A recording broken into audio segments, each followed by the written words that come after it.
Alright. Oh. Sorry, just a little last minute readjusting. Okay.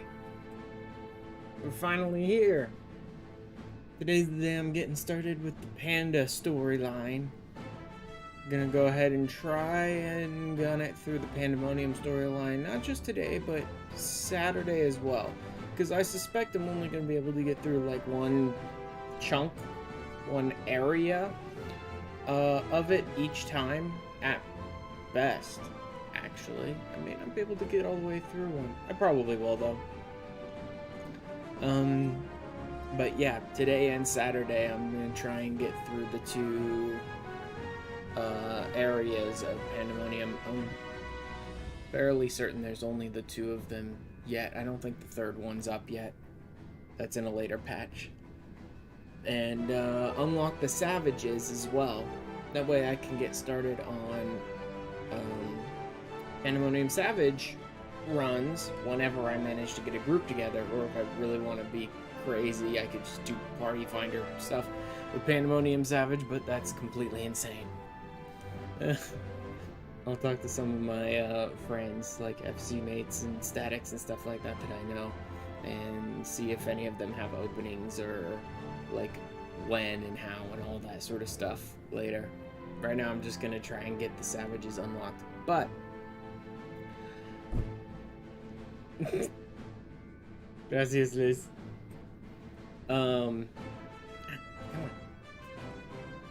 As may be somewhat apparent to those who know where you go to start the Pandaemonium storyline, I'm nowhere near that, actually. Right now, I'm in a completely different zone. Well, not entirely different. I'm in Labyrinthos, it's in Old Charlie. Close, but not quite. There is one other thing I do want to do today, which is why I wasn't sure if I'd actually make it all the way through the first chunk of the story today, because I do have a fairly strict, like, time limit on how long I can go today. I think I can go till about 5 p.m. That's Pacific time, my time, so that's 4 hours. And then I'll probably need to stop whether I'm done with the story or not. Anyway. Thanks, bud. Let me go ahead and turn this on and get away from him. Wow, that was a heck of a lag spike. Anyway, the other thing I'm doing today, I've had this level 90 dungeon roulette thing here for like 2 weeks now, and I never really thought about it. Just like, oh, but I know what I'm still missing. I'll get to it when I get to it. Except it's a roulette, and it gives, you know, some guild and some astronomy tomes and causality tomes, and it's a way to run the dungeons that actually give you the causality tomes without losing your mind, because it gives you a little variation. Like, there's a chance you could get any of, I think, 4 different dungeons out of it. So you're not just running the same one over and over and over and over again. Plus, it's just a roulette that some of the other people, like in my FC and my friends, have that I can't really run with them. So it's just been sitting there doing nothing, and when I actually took the time to think about it for a second, I'm like, why have I still not unlocked this? 'Cause I know I wanted to do it on stream, but I've been doing other stuff. But forget it, it's just a dungeon, a quick dungeon run, and only one left, and then I can finally unlock this roulette and run it with some friends and stuff. Have another method of getting some tomestones. And that's why I'm here. Because I need to go here, since I already started the quest for it. Right here, where no Loporet has gone before. Hang out with Jamming Way and go run a dungeon real quick. Oh, also, except that I walked away and now I can't. Yeah, can't glamour plate here. Anyway, I was gonna say, I also ran Euphrosyne for this week. Tuesday? Or maybe it was last night. I don't remember exactly. I ran Euphrosyne for this week, and I picked up the fending top. So I now have the top, which is a very cool design. It's a fairly cool armor design. It has some of the aspects of certain armors that I'm not a fan of, but the color of it, the basic design of it, the glowing crystals, all that stuff is super cool. Like, I'm not a huge fan of this pauldron here, but that's really about it. This pauldron's a little big, but I guess it needs to be to have all those crystals there. But for the most part, I really do like this design. So I'm actually really glad I got it. So that's 2 Euphrosyne pieces done. And I've got an augmented Lunar Envoy piece, but it's just a ring. But at least it's bumping my eye level up. Not that that matters. I'm past the eye level that I need to be at for like current content right now. So bumping my eye level up higher doesn't really matter at the moment, but in general it'll make me stronger. And then I have a basic Lunar Envoy piece for the shield, but it's not augmented yet. Aside from that, it's all Renashta, some Pantheon. Yeah, it's all Renashta and Pantheon stuff. So that's a little behind. But otherwise, I'm getting there.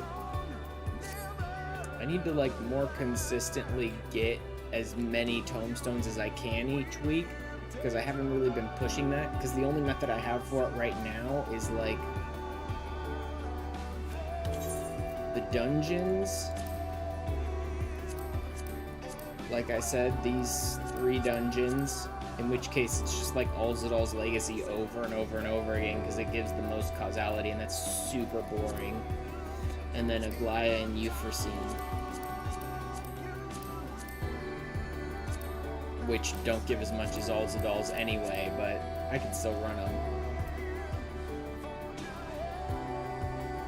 Honestly, the methods for getting the current tomestones just seem real boring, because it's the same like 3 or 4 things over and over again. And there is a definitive, this is the best one to do all over and over and over and over again, because it gives the most. Which is kind of really tedious. Anywho, let's go ahead and unlock one last one and see if this one will give us 30. If this one will give us 30, at least I'll have 2 dungeons that give me really good tomestones. See? Wait, what do I... Oh.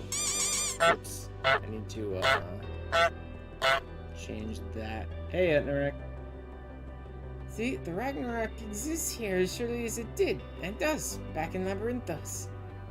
With the vessel forming a conduit of sorts, we may also easily teleport between the 2 locations. Convenient when you say, oh my god. It's different Ragnarok. I didn't realize that the Ragnarok was like quantum entangled in 2 different locations here.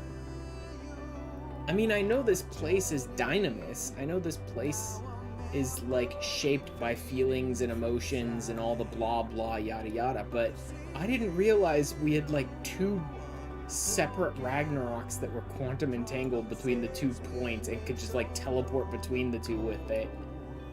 That's messed up, man.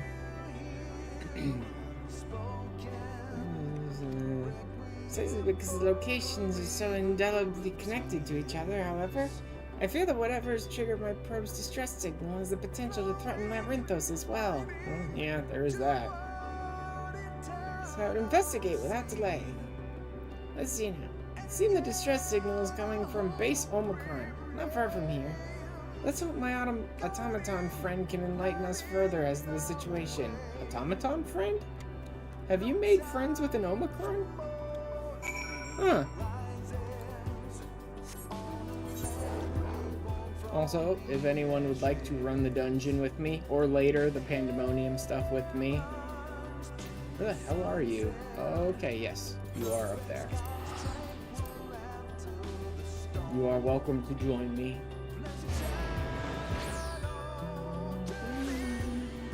the Stigma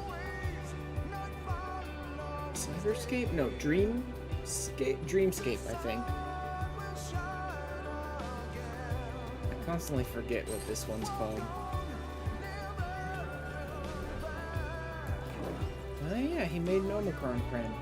My game keeps having lag spikes. That's weird. Yeah, Ash.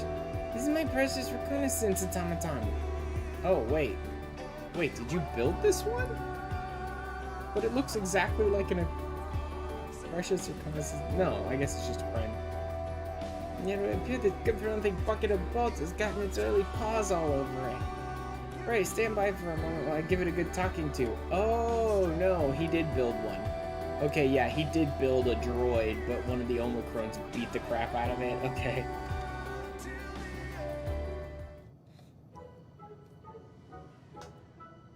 You miserable sack of sockets! What in the heaven's name do you think you're doing with my oh-so-valuable automaton? Completing logic circuits. In 7000 categorically denies the accusations of this hirsute organism. An advanced life form such as in 7000 has no need for such outdated technology. On the contrary, this unit took pity on the makeshift machine and the primitive society which created it, and deigned to issue a warning. Primitive? Outdated? I'll show you primitive and outdated, you... Wait, what's this warning you speak of? Initiating simplification.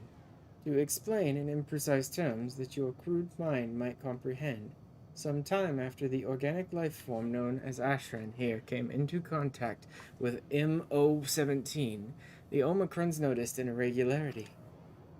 Oops. Specifically, a powerful burst of energy from the remnants of a lost world. Burst of energy from the remnants. Not a reaction to Ash and his companions defeating the Innsinger. Okay. Fortunately, the energy wave itself caused no appreciable damage.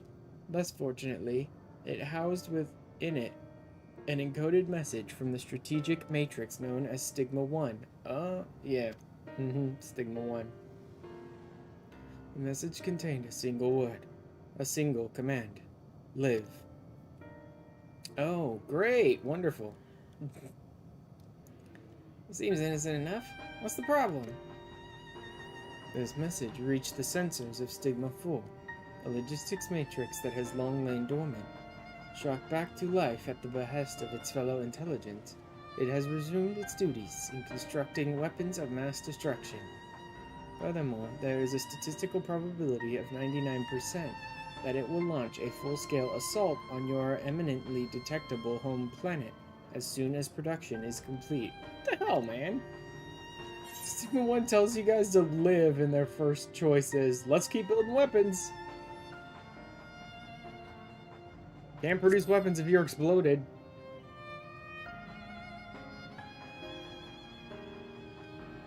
This unit projects that this would be less than ideal.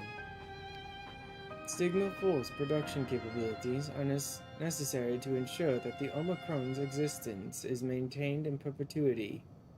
Yeah, that ship sailed. You guys are like the echoey ghost of a dead world, so... disabling or destroying it is incompatible with the command issued by Stigma 1. Yeah, well, live is fine right up until you try to threaten other living things, then you don't get to live. There's no way we might simply change its mind? If Stigma 4 is convinced that war is essential to its survival, could we not persuade it that an unprovoked offensive might threaten its existence even more?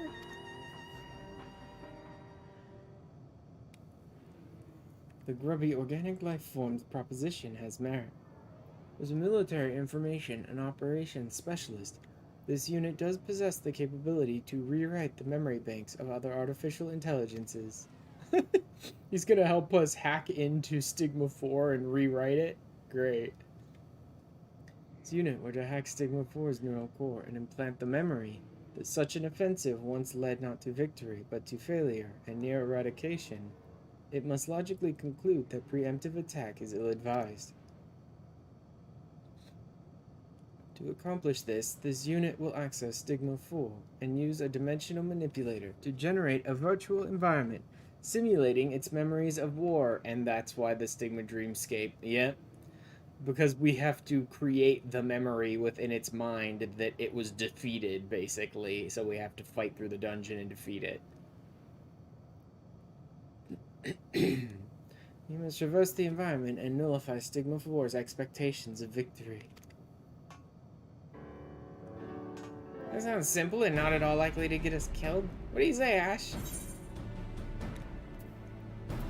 Can't be any tougher than Omega, right? Right? Right? Except it totally can, because this is a level 90 quest. Commencing Strategic Operations Protocol. All participants in the mission, please accompany this unit to the access point at once. Alright, all participants in the mission. Who's participating? Let's accompany this unit to the access point. Wow, my game is lag spiking quite a bit for some reason today. And I don't know why.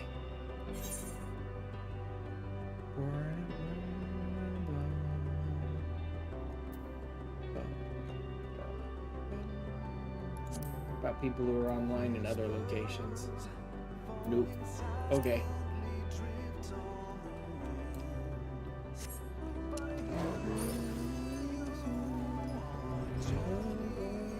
Pass on it this time. Alright, Liz.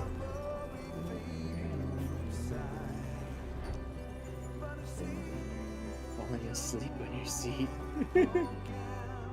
Hey, Kara. I'm just finishing off the last little dungeon in the way for me to unlock the 90 roulette, and then I'm gonna head into the Pandaemonium storyline. From this access point, it will be possible for this unit to establish a communications interface with Stigma 4's neural network. You may be interested to know that this is the first time this unit has been able to perform its intended function since the day it was commissioned. This unit is honored and will do its utmost to maximize the probability of success. Oh, great. You said you've never actually done this before? You really have me going with your advanced intelligence talk. At least my probe had work experience. The fluid life form's evaluation is inaccurate. This unit is equipped with dynamic functionality. It simply has not encountered technology formidable enough to require its full capabilities before. Most significantly, this unit has succeeded in establishing the interface with Stigma 4. All that remains is for you to enter the simulation and use whatever puny weapons are at your disposal to destroy the core that lies within. That should see the Matrix sufficiently traumatized. Hope he's actively giving this thing a traumatic experience. This unit will remain in this physical space to ensure the communication interface remains stable as you carry out the operation. And do take care. Though the environment is virtual, the pain you suffer within will feel quite real. It's like, no shit.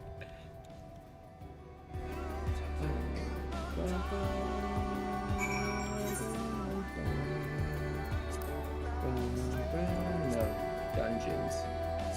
Oh, crap. Nope. It isn't as good as Alzadol's. Jesus. Which means, really, if you want to get the best causality, you're just going to run Alzadol's 1,000 times. Well, not 1,000. You're just going to run Alzadol's 10, 15, no. 13, 14 times every week. Well, no, because you'll need to run Euphrosyne at least once every week to get the roll. So, 13 times every week, and then one Euphrosyne to get your next piece of gear. Jesus. No thank you. Like, Alzadol's ain't bad, but 13 times a week, that's gonna immediately kill any interest I have in that dungeon, thanks.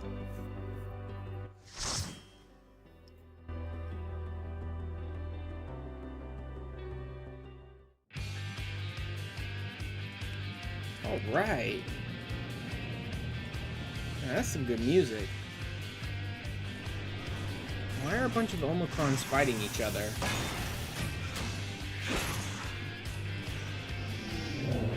What is this, like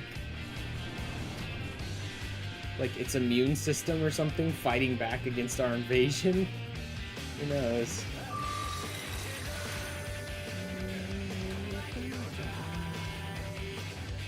Not a new song, but it is a good one.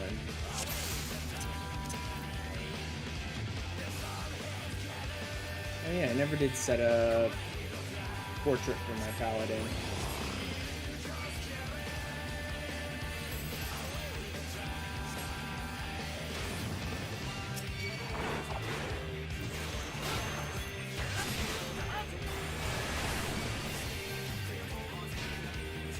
Let's go ahead and pull.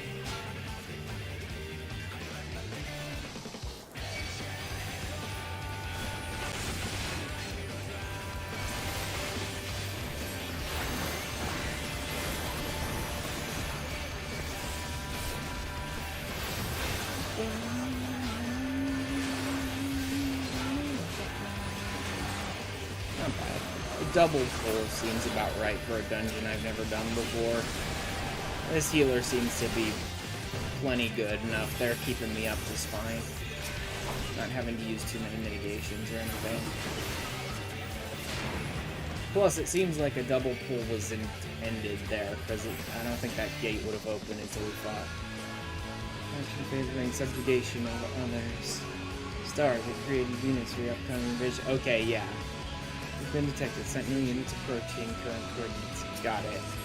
So it created like its own units inside its brain, basically, to keep us out.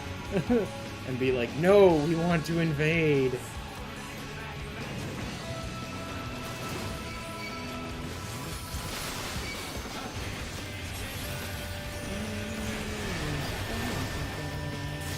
Hey, jackass. No, you don't.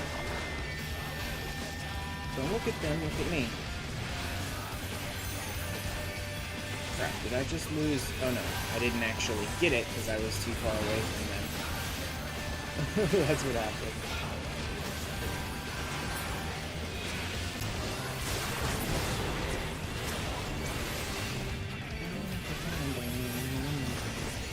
I got the invader.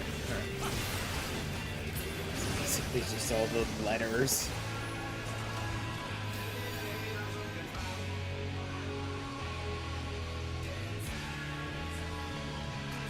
I do like Nona's outfit. Let's do it. Proto Omega.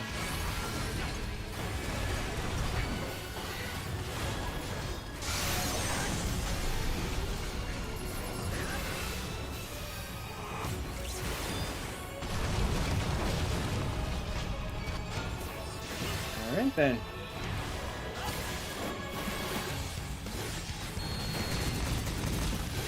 Okay, that one's not even targeting me. That one, on the other hand, is.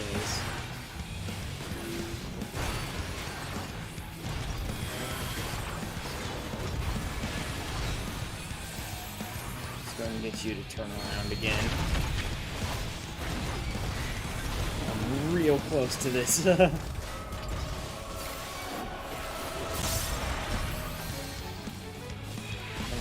outside, though. Okay, I don't know if there's any way to prevent that vulnerability up.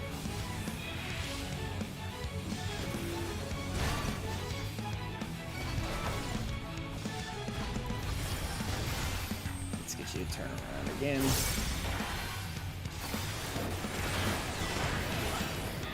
And there we go. Oh, side cannons.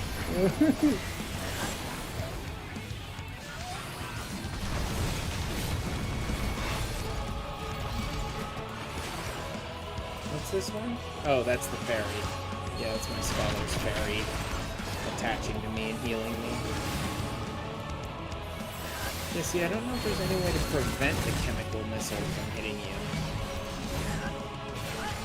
Are you supposed to run it out? Because if so, that's kind of... Okay. Okay, it looks like it It looks like the chemical missile targets where you are when it triggers, so if you just leave that location, then it'll just blow up over there instead. I think that's what happened. It looked like once I started moving after the missile started moving, it didn't bother to hone in on me or anything. Oh, this is where you get the last stuff. I've been picking up a couple pieces of this for my retainer, just finding them randomly.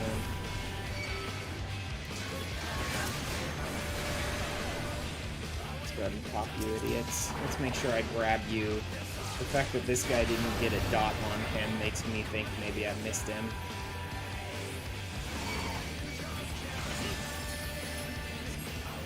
This'll work. Right about here.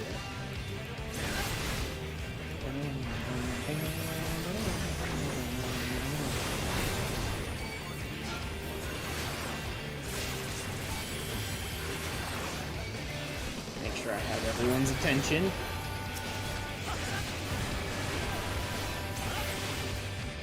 Man, this thing really is on a fast cooldown. You don't think about it too much, but it's absolutely like a 30-second cooldown. That's plenty of time for me to like use it once as I'm running past the first group, and then pop it again once I get close enough to like the rest of the enemies, and stop basically.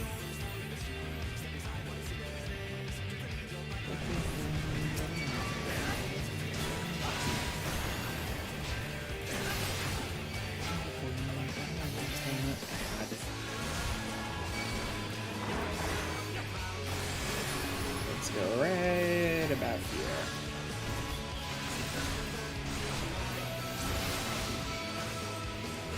Go ahead and pop the shield to make it a little easier on my healer.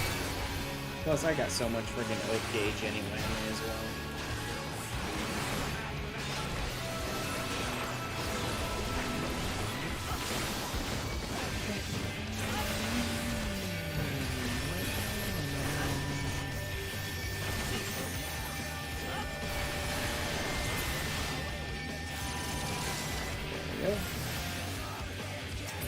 These. May as well grab whatever pieces I can. They're not, you know, best eye level or anything, but they might help with some of the ones I'm still a little low on.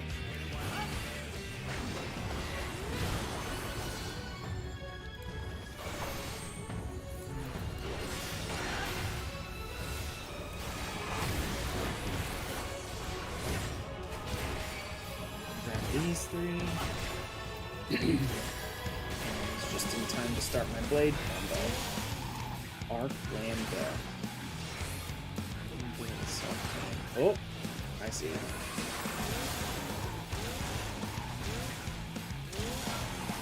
Oh, he hit me with that one? I guess I was pushing it a little close there. Probably got snapshotted.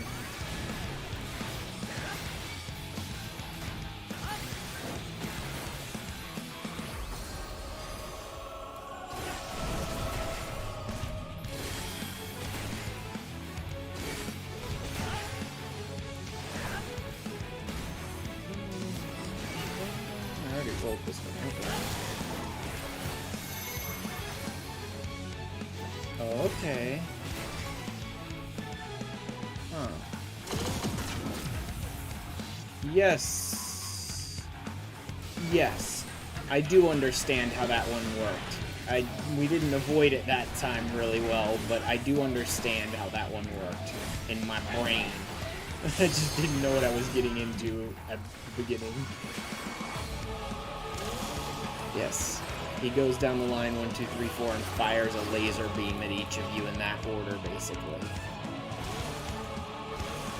Let's just get the hell out of there completely, so I don't have to worry about that. Do there. Oh, he's like, oh, my bad, I forgot what to do there. It's like, I didn't even know. We'll figure it out as we go. It happens.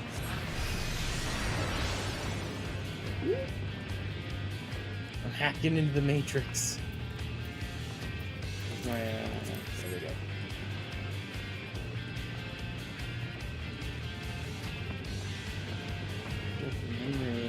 conflict on the dragon skull. Oh, it is.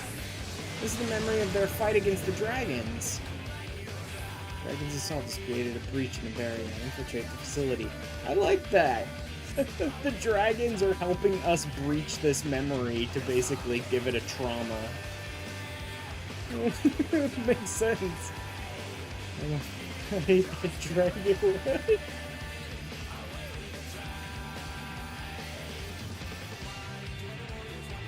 So many wipes is blue. I hate that dragon. So many wipes is a blue rage. Oh man. Hybrid oh my god. Did they actually do that to the dragons during the real fight?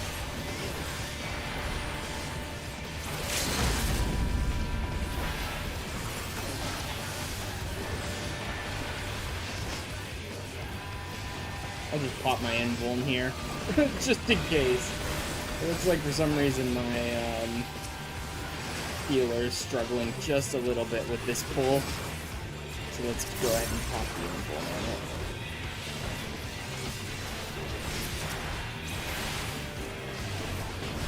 Ooh, man, yeah, this pull's real rough for some reason. Why is that? Oh. Oh, that's why. I didn't realize Buen Sentimiento is my healer, and he's the one who died in the last fight, so that's why that pull was real rough. My healer hadn't caught up to us yet. Oops.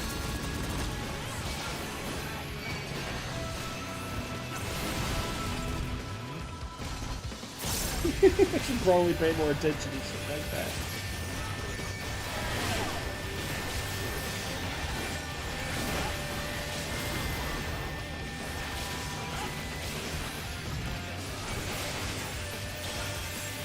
Well then actually, that pull was really good considering my healer wasn't there.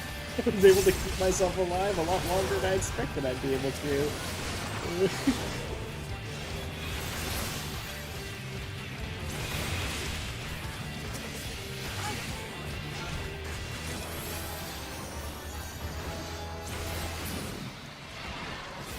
Alright. Let's get the hell out of here.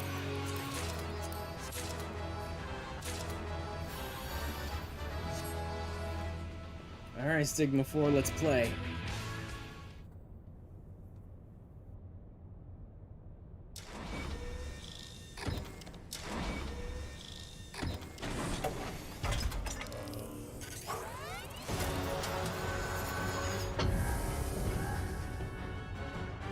Huh.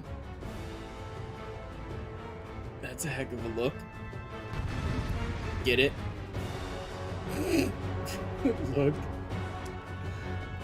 Oh, terrible humor. Oh, gotta love it.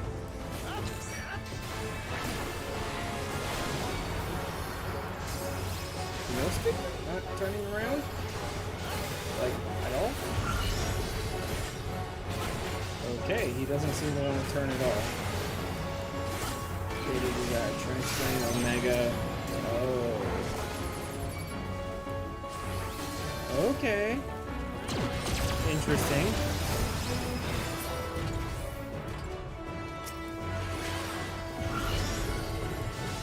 Just bringing down things, other things to fight us. Flames Draconic. Okay, yeah, so this is a lot of not bothering with Stigma. It's a lot of, like, making sure to grab the ads off of my allies and then just burn them down. Is what this fight is. Okay.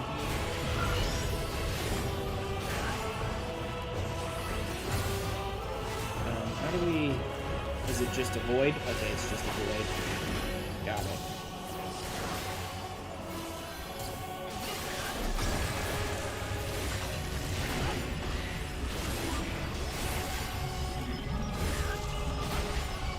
Okay. Oh! Okay, that's a get the hell out.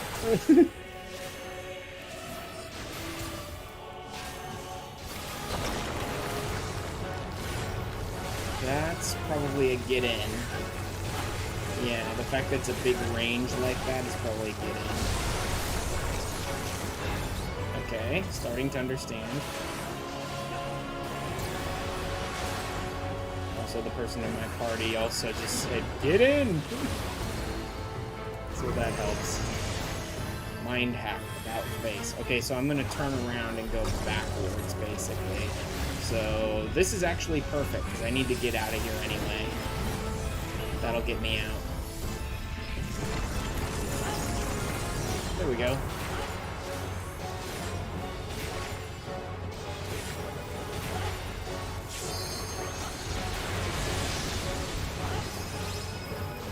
Multi-AI takeover. Is he summoning Omega and the dragons? Oh, he's summoning the rocket punches and Omega. Okay.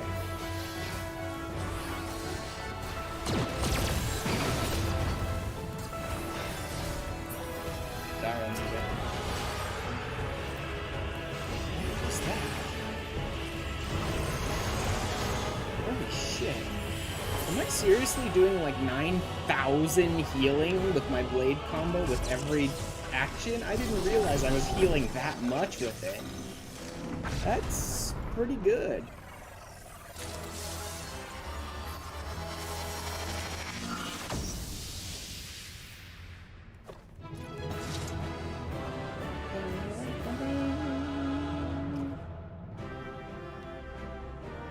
Alright.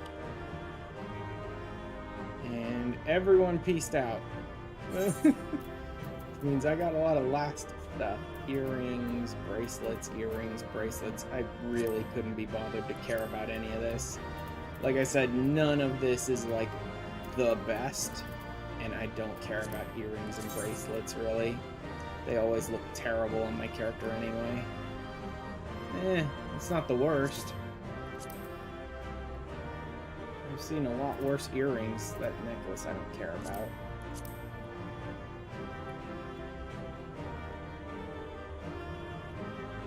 Nah, don't care about any of it.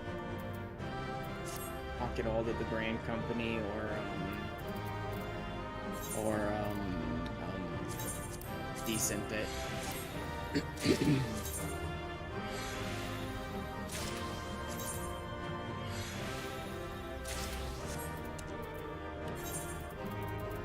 All stuff I've already gotten. A couple 10s. Oh, that's a battle dance. That's tenacity 10. That might actually be useful to me. What I've equipped.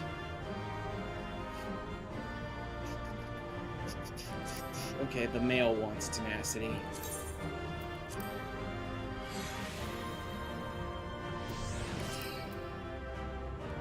Yeah, it wants a lot of tenacity, actually. Not bad. All the more to keep me alive longer. Anything that does that helps. What do I have? I don't need any piety, and everything else is less than 10. Okay, I'm out. A little bit of story for this, and then I should be... Oh look, I have level 90 dungeons unlocked now. I will go ahead and finish the story though, otherwise it's gonna be so, like, weird to leave the story unfinished.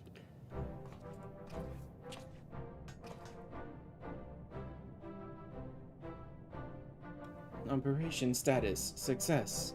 Stigma 4 has abandoned its military offensive. In 7000 submits new orders to Stigma 4. Stigma 4 is instructed to immediately cease production of all weapons and attack units, and initiate production of diplomatic hologram units. Diplomatic holograms.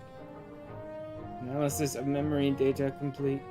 Further pursuit of planned invasion is calculated to have a 99.99999924634% probability of resulting in utter annihilation. In 7000's orders are deemed strategically and logistically sound.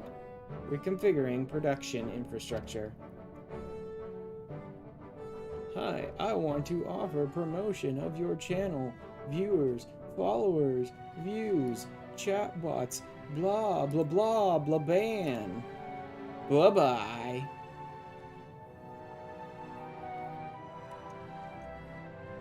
Later, bots. Take that, glowing eyeball! Oh, my dearest N7000. I apologize for all those times I called you a sack of bolts. I am the most impressive military information and operations unit I've ever met. This unit expresses its gratitude to the hero Ashram and the soft-looking organic life form. This unit could not have succeeded without your help.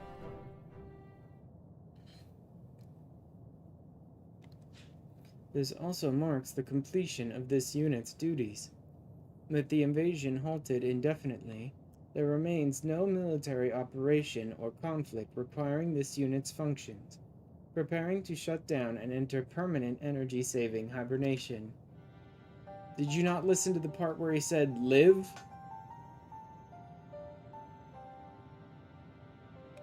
Shut down? What nonsense is this? Did you not receive an order to live just a short time ago? See, exactly.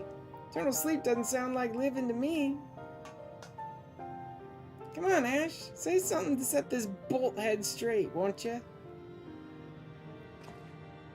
Sure. At least to work for peace, shutdown would be inconsistent with the order Sir gave you. Nah, he already knows that. Let's see if he wants to put his abilities to work for peace.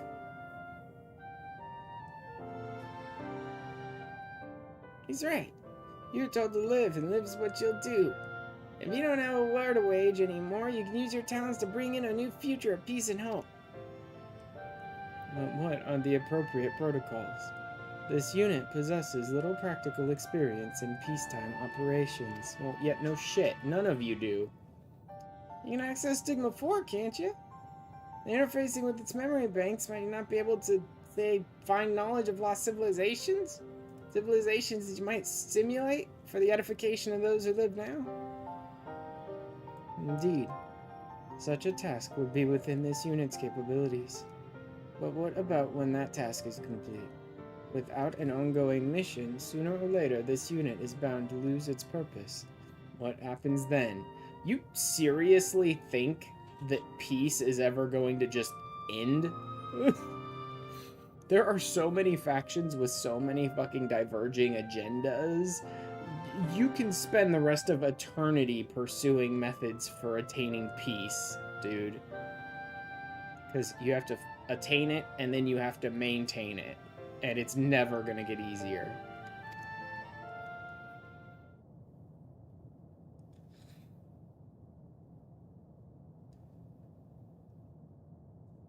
Hmm.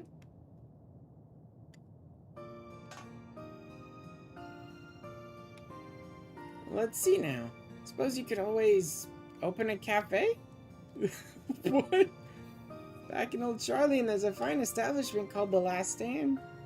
People gather there to share food, drink, company, and reasons to meet again.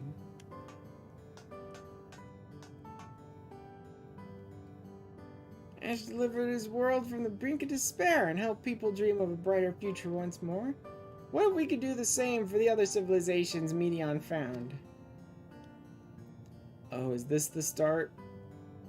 I wonder if you had to complete this dungeon in order to start the Omicron quests.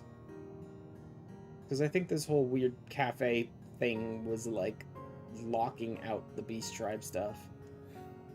This unit finds the furry life form suggestion difficult to process. And yet, realizing accurate simulations of myriad civilizations, including those the Omicrons have not encountered, would undoubtedly challenge this unit to the fullest. It is a reason to remain active for the foreseeable future.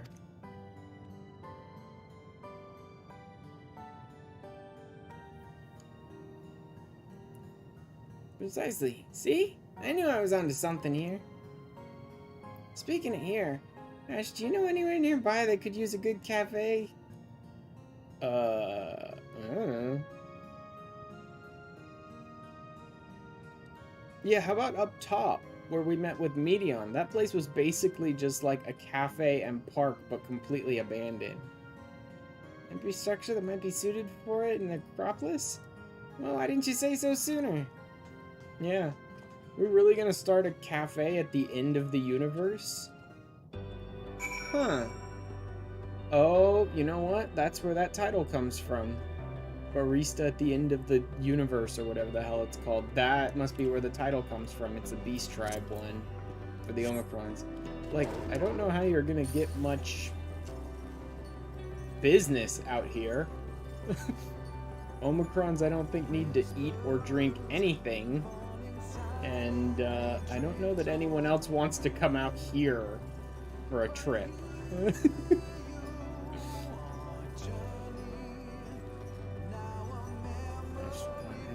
Necropolis.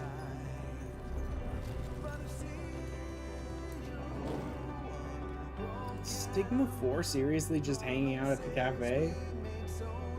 Let's explain her the Ordona Guardian? Cafe security system defenses engaged.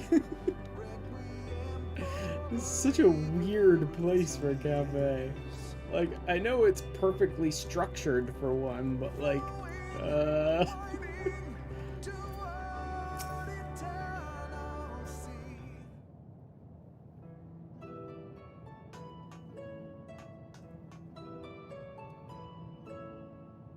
Would you look at that? Spacious counter, outdoor seating, and a fine layer of homey gray dust. It makes sense. Best of all is the view of that massive dead star that Medion was lurking in for ages, looming ominously overhead. People are gonna love this. Really? Think about it, it's poetic. The very place where hope was nearly extinguished forevermore, now a beacon of it. Okay. This unit has still not fully processed the concept of a cafe, but will simulate elements of lost civilizations as its ongoing mission. I'll be just fine in 7000. You focus on what you do best and leave the rest to me. Have you know I learned a thing or two about preparing and serving victuals and beverages in my time at the Last Stand. Not to mention I've come up with a perfect name for our new establishment. The Last Dregs. Inspiring moniker, would you say? The Last Dregs. That's an interesting cafe name, man. Such a weird place. Just harping on the idea that this is sort of a hellhole. This unit is unable to gather 80 plus. I highly suggest it. I do. I have my gatherers up. I probably will work on it, but I may not work on this for a while. Maybe I will. I was thinking about doing Beast Tribes pretty much in order, but honestly, since this is the current Beast Tribe stuff, I might want to do this one sooner to, like, if there's anything unique or interesting to catch up on, so I'll be there. Then I can go back to, like, Heaven's Word and start just doing them in order. This unit is unable to process this statement. Must defer to the furry life form's judgment.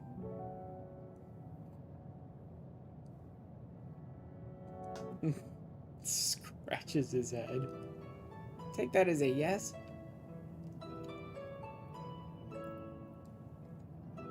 Now we best get to work. There are many preparations to be made before we're ready to open for business. You're more than welcome any time, though, Ash. Oh, and please tell the other Loporits I'm not dead. Tell him I'm not dead. Sure, buddy.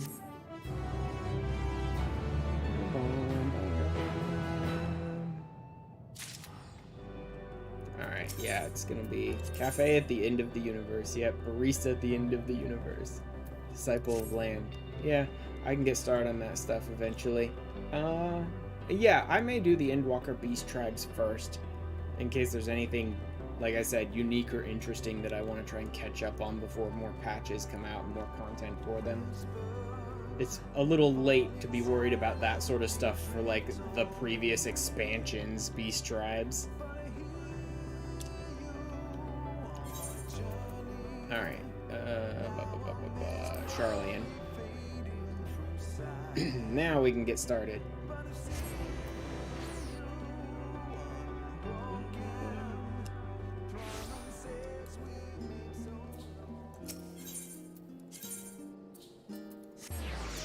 Valdesian Annex. You're doing the tribes in reverse order. It's an interesting way to do it. Nimjiji, stole from beyond. should be the one. Yes, this is it. Here's my calculations were correct. I knew that at this very spot I would encounter none other than Ashran. The hero saw us through the final days. So certain was I of my math that I stood here for... Well, let's not concern ourselves with that. Savage time? Not quite yet. I think I'll just be getting through the shit, what's the first one? Abyssos? No, I think Abyssos is the current one. Then what was the first one? Whatever. The storyline of the first one. Today, probably. As Fidelis. Yeah, I think As Fidelis is right. That's too savage. Liz, I think I'll be unlocking the Panda Savages probably next week. I'm going to be getting through the storylines today and Saturday, I'm guessing. Let's not concern ourselves with that. I am Nemgigi, assistant to one Professor Claudian. We work with the Ichthyoscope to observe the ethereal sea and delve its myriad mysteries. I will be looking. Some mysteries, though, are beyond even our capabilities to unravel. Strange crystal we but recently discovered, for instance, defies our very conjecture.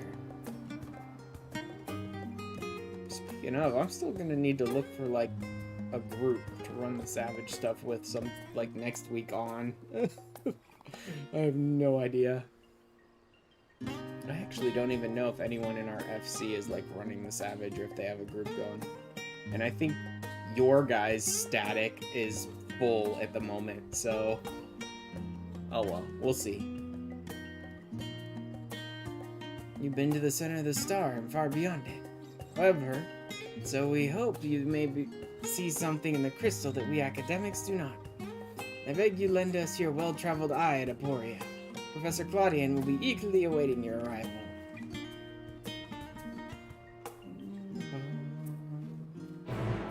There isn't a lock on the first part anymore. Isn't a lock in what way? Like eye level? I would expect they still have an eye level lock on the first part, just to make sure no one gets in there too weak. Or like a lockout on how often you can run it. Oh, gear. Huh. Interesting.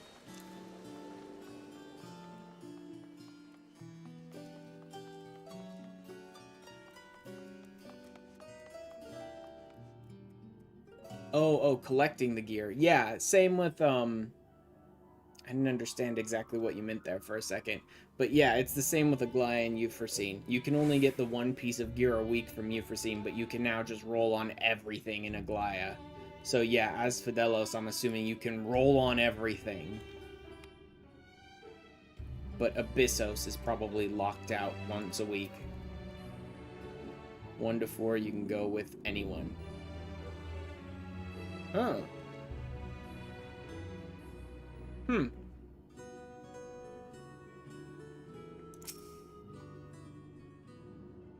works differently with Savage.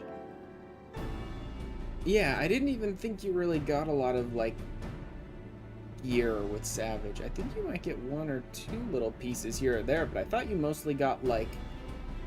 I don't know what it is for here in Pandaemonium, but, like... In Eden, it was like relic armor pieces, whatever, that you traded in. And then for Alexander, it was like books or something that you traded in. Depending on how many people cleared that week, there's a different number of... Okay. Greetings, Ashran. Welcome to my humble laboratory. I'm sure... And you get 1 book a week. Oh, 1 book a week? I remember it being like 4? No, I think like 8 of the books or whatever to get a single piece of gear in some cases. How many is it to buy yourself a piece of gear? Because that seems like it'd take a long time. You need less now. Okay. Gigi has already told you plenty about us. Allow me to introduce myself. Personally, I am Claudian, leader of this little research collective. I must admit, I've been nervous about this meeting ever since Namgigi set out to find you. But the chest can give you gear to, yeah. A researcher in my field is no greater honor than to meet the first man in history to traverse the ethereal sea and return to tell the tale. 2 chests if nobody cleared that week, 1 chest if 1 to 4 people cleared, and none if 1 to 4 people cleared. Okay. Okay. So the group that you go in with, if it's all fresh people, then you'll get 2 chests, but if like anyone has cleared in the group that you go in with, you'll get 1, or if even more than half of them have cleared, then nothing.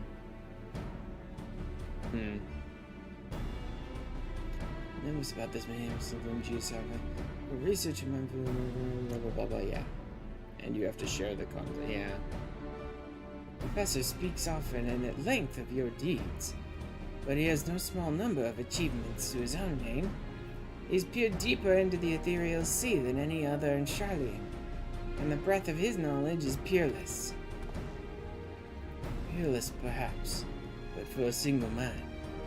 We must seize this precious opportunity to learn what we can from him, and perhaps crack this conundrum that has stumped the 3 of us for moons. What conundrum?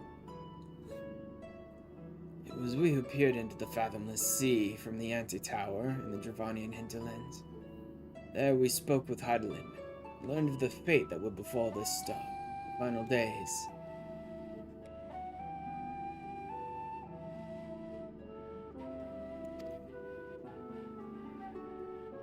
Soon thereafter, all research was moved to Labyrinthos.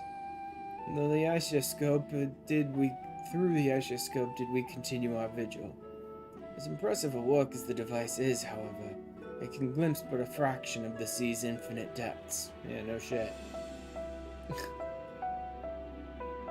brings us to the matter at hand. Not long after the Exodus was declared, we recovered an unusual crystal shard during a routine observation. It appeared before us suddenly, as if propelled to the surface by some unknown force.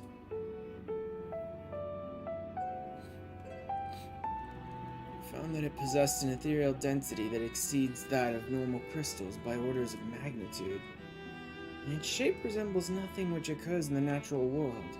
It was made, not formed. Unfortunately, that was the extent of the information we could glean before we were forced to turn our focus toward the Exodus. Crystal was very nearly forgotten amidst the sudden upheaval. Thanks to the efforts of a certain someone, that crisis is now behind us, and we're free to resume our research. Thus did we decide to seek you out, the dauntless adventurer who delved into the unknown and beheld its innermost secrets, and killed Heidelin. Now we would have you see for yourself. I'm sure that's not a problem in any way, shape, or form.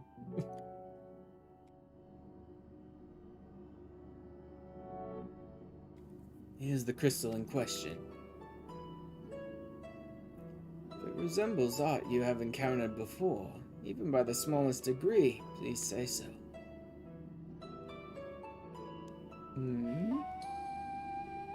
Yep. It really does. It's a convocation crystal.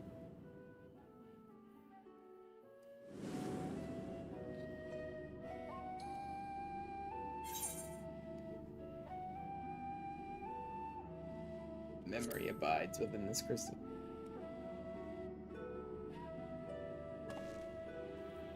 As I thought, you do know what this is. Please tell me everything.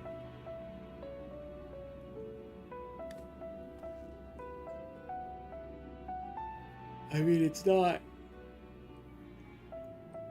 like a traditional convocation crystal, otherwise it would have been emblazoned with a constellation. I see. The Ascians use these to transfer their memories to new vessels. Fascinating indeed. It was plain that this crystal was special somehow. this revelation surpasses even my considerable expectations. Similar artifacts have appeared throughout the ages. Memories of martial techniques manifested as crystalline shards on the battlefield. Or storied stones passed from master to student. Yeah, job crystals already do a sort of similar thing to what the Ascians do. They're not quite as powerful. It's more like they impart little bits of knowledge to you. Comparison between said artifacts and this crystal may prove a fruitful first step in unveiling its true nature. What do you think, Professor? What are you muttering to your... I see memories. Windows through which we can gaze upon the convocation of 14. Unlike the crystal in Ashran's story, this one does not bear the mark of the convocation. Who then could these memories belong to? More importantly, why were they stored in this particular shard? More importantly still, why was it set adrift on the ethereal sea?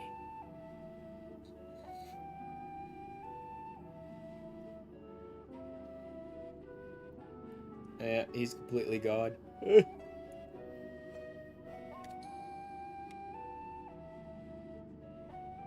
Professor! Professor! Claudian! Just hit him. Huh? Yes? I'm well aware that contemplation is the key to breakthrough, but there's propriety to consider. We have a guest, one you invited explicitly. Must we do this every time?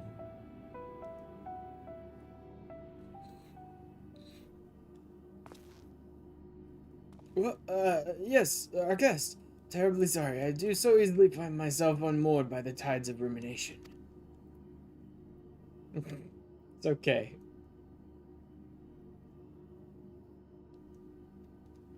Perhaps a more, engaging use of your time with us would be for you to take up that crystal. If indeed there are memories stored within, they may reveal themselves to you upon contact.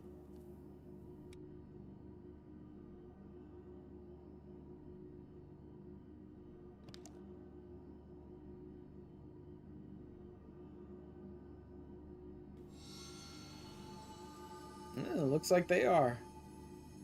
Anyone? Message come Pandaemonium. Please. Face grave threat. Star in danger.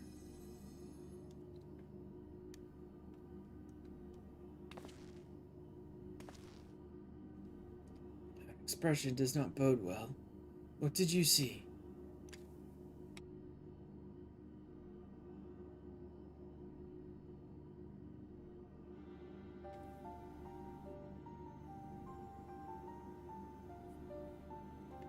Pandaemonium. It's not a word I've heard before.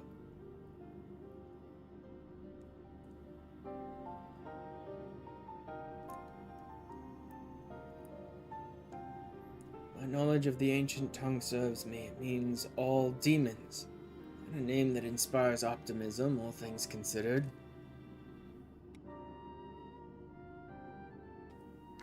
I mean, if it's like previous Final Fantasy games that had Pandaemonium in it, then we're going to be seeing some familiar faces there. In the event that another star-shattering cataclysm is in fact bearing down upon us, I would have the aforementioned examples of crystallized memory to hand. And Gigi, Risanad, entrust their procurement to you. If there are more memories to be extracted from this crystal, we will find them.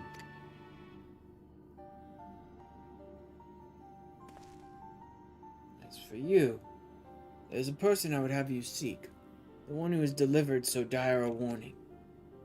Your story tells us that this crystal could very well have been made by one of the ancients.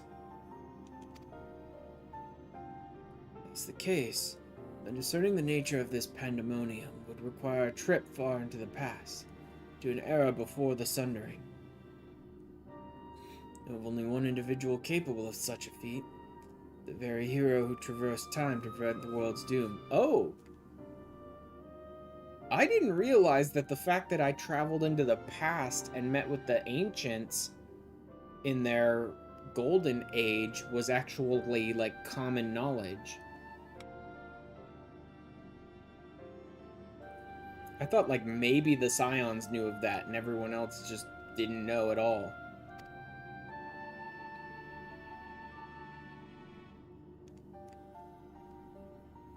I would expect more of, like, a massive thing to come from that. Like, everyone freaking out or wanting me to, like, travel to the past and change things because they don't understand what I'm doing or some shit. Like, I would expect much more story associated with that if it was actually common knowledge that I did that.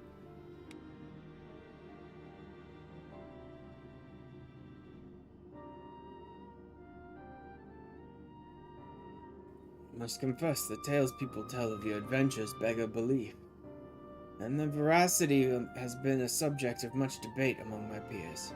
After today's meeting, however, there can be no doubt in my mind that every incredible exploit is fact. They are part of the scientific rallying. Yeah. I guess if only, like, the scientists in the forum know about it and, like, not the public, maybe. Got told when you asked for the tiny boat. Yep. So I ask you now, return to the past. Find out what and where Pandaemonium is. And we need be concerned by this message. That's somewhat interesting to me. Am I going to be dealing with the whole threat of Pandaemonium in the past, or am I just going to be finding out about it in the past and then returning to the present to deal with the threat? Thank you. For the time being, you should keep the crystal in your possession. Do not think you have seen the last of its memories. More may be drawn out as you approach their source. Safe travels. May we meet again soon to share our findings.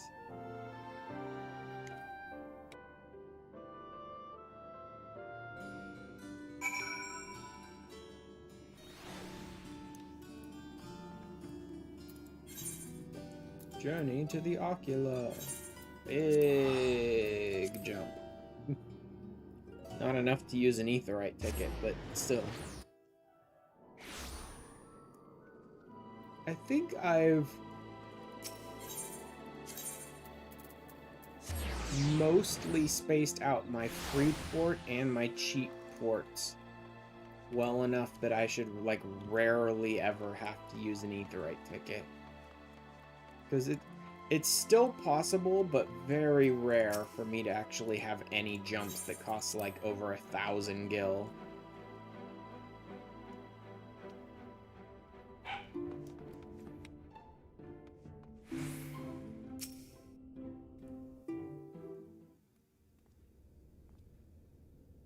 Another thing I need to get started on when I have the chance, probably next week, is going to be Tataru's Grand Endeavor, whatever, storyline.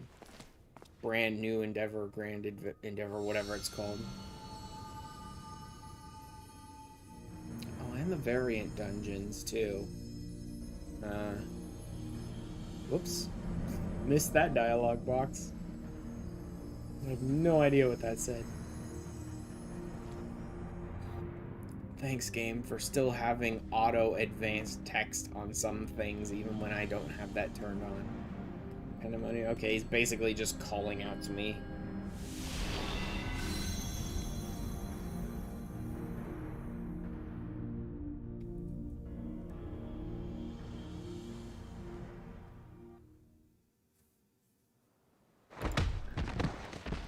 Oh, and I need to go back to Boja. I've advanced enough that there's a few ranks worth of storyline I need to get through in Boja.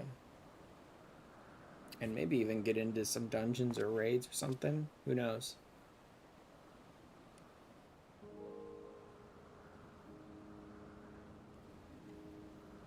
Because I'm past rank 10 in Boja, but I can't progress, I think, to the next zone, I think, until I progress the actual story.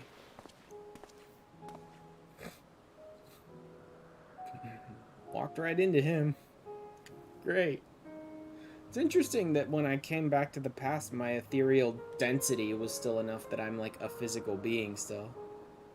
Could it be?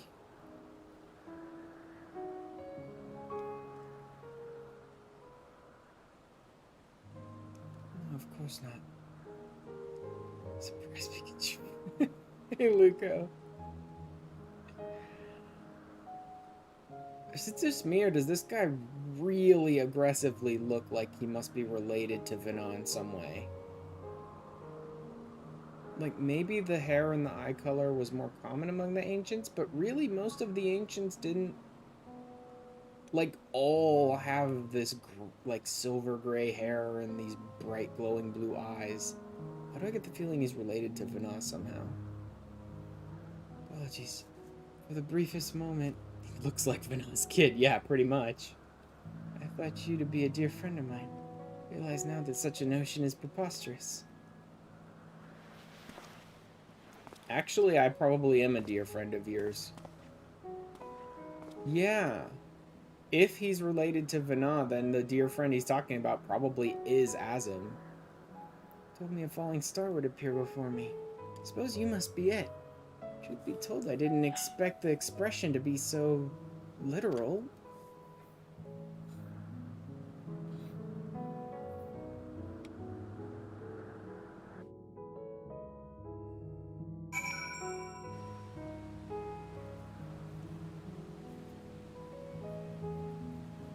You know, the more time you spend in the past with the ancients, the more it kind of feels like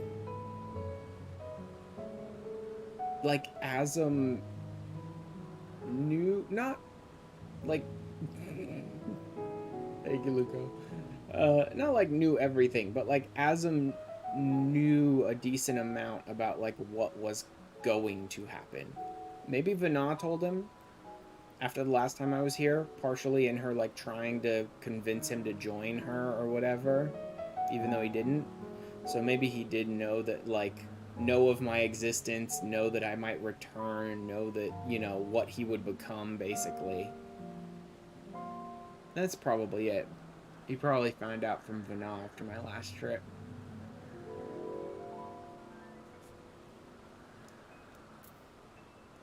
Speaking of which, it's absolutely the perfect minion. Please, Vana and Azim both have hella chaotic energy. There's no way she didn't tell Azim.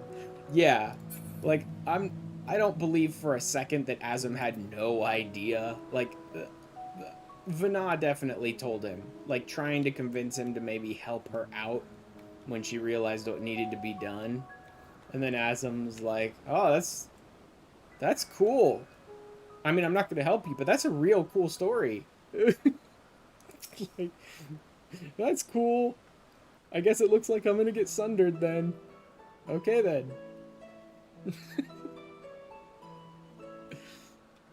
Probably over to you, like, bitch, never gonna guess what we discovered at Elvin. Yeah, sounds about right for them. Apologies for not introducing myself properly. My name is Themis. Okay, yeah, I did know Themis existed. I don't know, like, anything about Themis, so I haven't been spoiled on that, but the fact that there was a character called Themis that was associated with the Pandaemonium stuff, I did know. As you can see by my bare face, I'm not one of Elpis's observers. Rather, I am come here on an assignment, which has been more or less routine up until this very moment.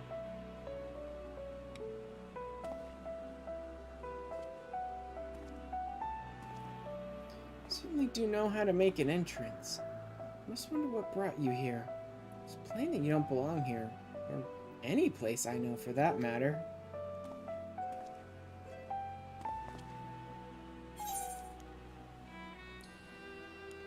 I'm also here on assignment.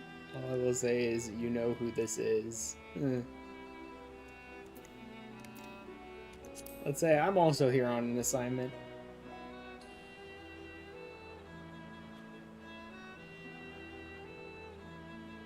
It'll be interesting if we've met Themis before.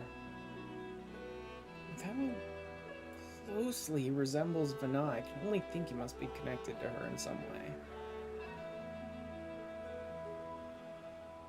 I doubt it was as an Asian. Like, as a masked Asian or anything. I seriously doubt he joined Zodiark and all that shit.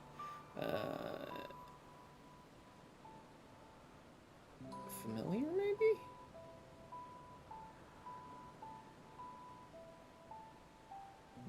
Probably not what I'm thinking. We'll see. Are you here to investigate Pandaemonium, perchance? It will not surprise me, should we share a purpose. All will be revealed in Panda Part 2. Ooh. Panda Part 2, Electric Awoogaloo. that works a little too well, actually. Electric Awoogaloo.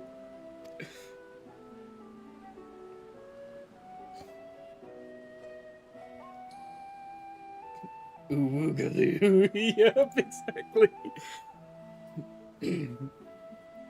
Also, did you guys know there really is a movie, a sequel movie with that subtitle? That didn't just come out of nowhere. People have been using it because it sounds fucking hilarious, but there is actually a movie that has that subtitle. I mean, not ooh woo, obviously, but Electric Boogaloo. So we may be able to help one another. First, might I trouble you to explain how you came to collide with my skull?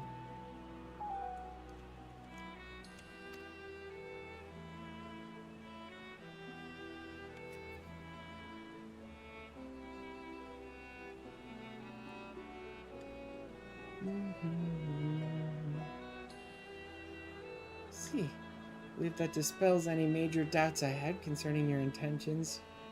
Breaking 2, yep. Do you know of it, Luca, or do you have to look it up? It is such a weird movie. Sorry, intentions. Apologies for being so intrusive. You must understand this is an uncommon occurrence.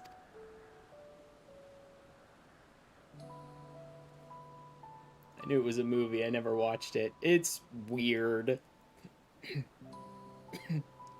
I mean, it's kind of very generic, like, we gotta save the community center and rally everyone together to make some money kind of stuff.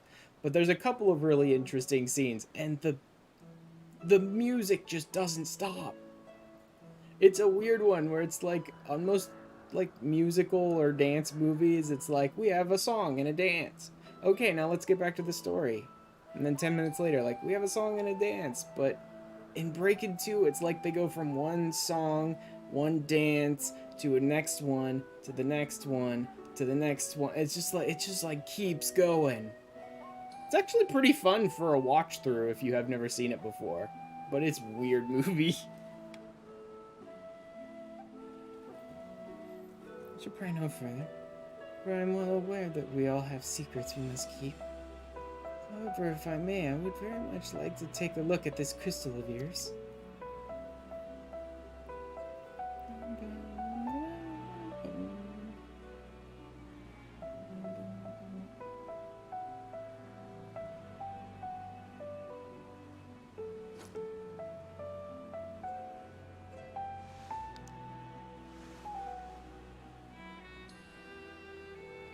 Fascinating. Can't say much as to what it contains. It's clear that there are memories stirring within. Memories that speak of something gravely amiss in Pandaemonium.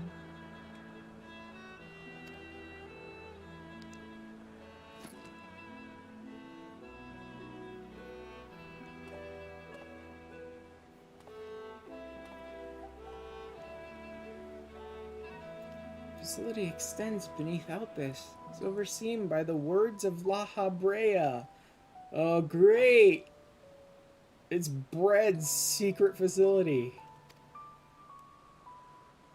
I somehow doubt he'll be the last person we encounter in Pandaemonium, though. It's possible. But for what Pandaemonium was in previous Final Fantasies, he doesn't quite fit the bill of what I would expect to be the big bad at like the very bottom of it. I mean, he's not super far off, but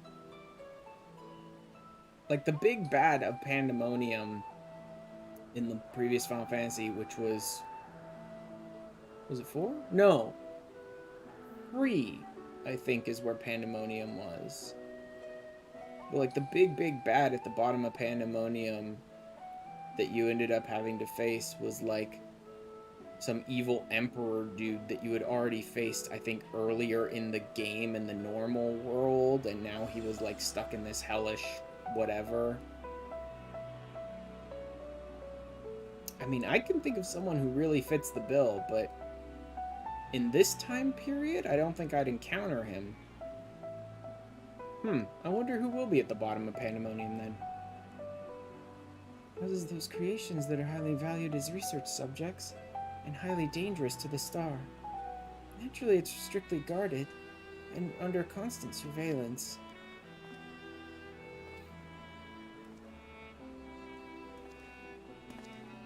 In this era, who would we encounter at the bottom of Pandaemonium? I can think of a couple that would fit the bill, but I'm not sure I would meet any of them there. Guess we'll see. Several days ago, however, a natural shift in the flow of its surrounding ether was detected. Soon thereafter, all communications from Pandaemonium ceased. I mean, it must not have become, like, impossible, because La Habrea survived long enough for the whole Zodiac shit to go down, so he probably didn't die in Pandaemonium when it, like, went nuts and everything started breaking out or whatever's going on here. He's a representative of an organization that works directly with the Convocation. I've been tasked with investigating the incident. I think there's some measure of transparency between us. Might I offer a suggestion as to what we should do next? Sure, I'm open to suggestions. As long as those suggestions are, let's get into the raid! Actually, these 9s might come in handy. Crit. Pretty much always go for crit out of those 3. It's not like it's always crit that I need, but... Discover valuable artifacts. These can be exchanged for equipment by speaking with Mileni and Emporia or Joel and Rods at Han. Okay, so this is the stuff that you exchange for gear. Got it. Where familiars dare. Oh. Is Thamus a familiar? Maybe. Now then, my proposal is a simple one. Let's journey to Pandaemonium together. Our destination is the same. I suspect the arrangement would work to our mutual benefit.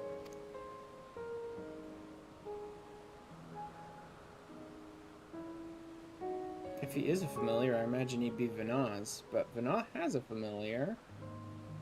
I wonder if they're the same being. That would be weird. If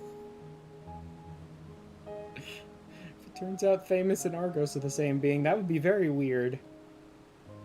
Besides, I should have no trouble gaining us both access. I do hope you agree. We'd loathe to part ways from the falling star I've been waiting so long for. I honestly have no idea exactly who Thamus is. Originally, I planned to conduct my investigation with the friend I mentioned earlier. He also noticed the anomaly near Pandaemonium. Although, no, that wouldn't make sense. There's no way Thamus would be, like, surprised by me bumping into him if Thamus and Argos were actually the same being. Because Argos already knows me from the last time I visited Elpis. It's not like Thamus would be like, who are you?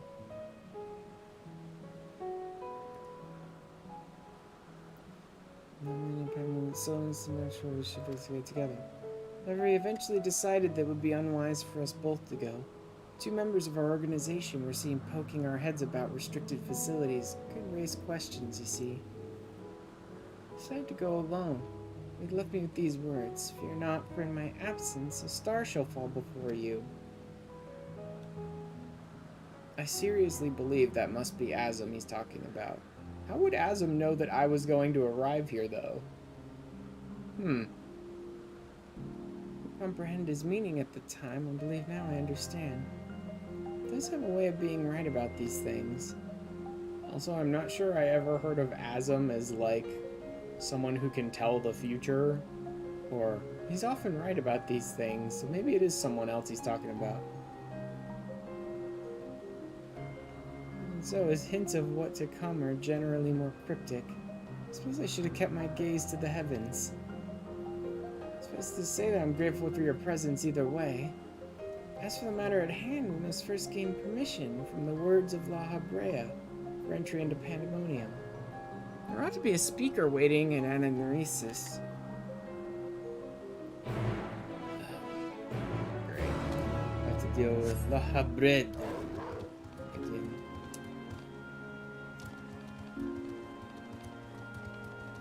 Also, thank you very much, Sage, for basically ever more getting La Habrea lodged in my brain as this, like, real stereotypical, like, racist characterization of a French dude.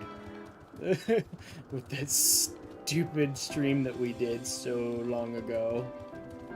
Running through, was that Meridianum? No, I think that would have been Praetorium, wouldn't it? Whatever.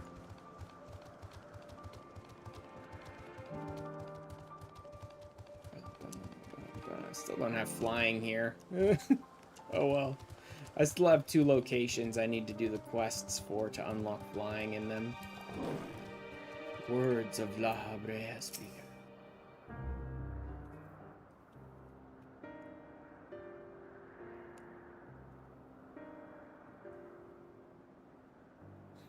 Yes? What a fascinating etheric signature. In accordance with the Convocation's request, the 2 of you have been granted leave to observe Pandaemonium.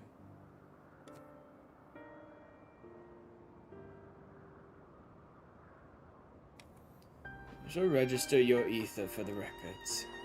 From this point on, you may freely come and go from Pandaemonium as you please.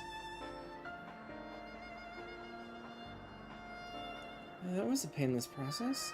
I think this is a sign that we were meant to conduct our investigations together. Sure, pal.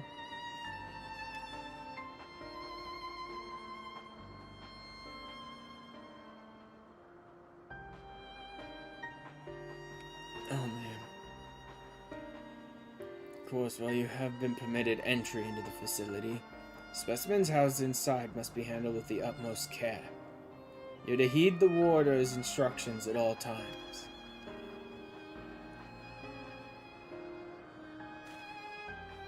Those who conduct their work within Pandaemonium are called warders, for their role with respect to the creatures within. Generally, creations that pose a threat to the safety of the star must be undone. However, the words of La Habrea has deemed certain such creations as worthy of further study, interring them within the facility.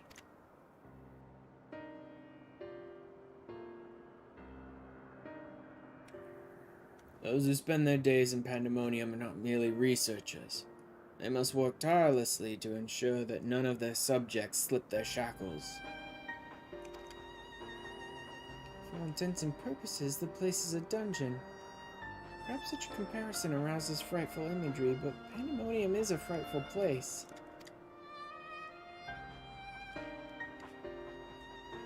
I know not the purpose of your investigation. But if you discover aught that merits a report, pray do so with utmost haste. Master La Habrea shall guide us upon the proper course of action from there. What?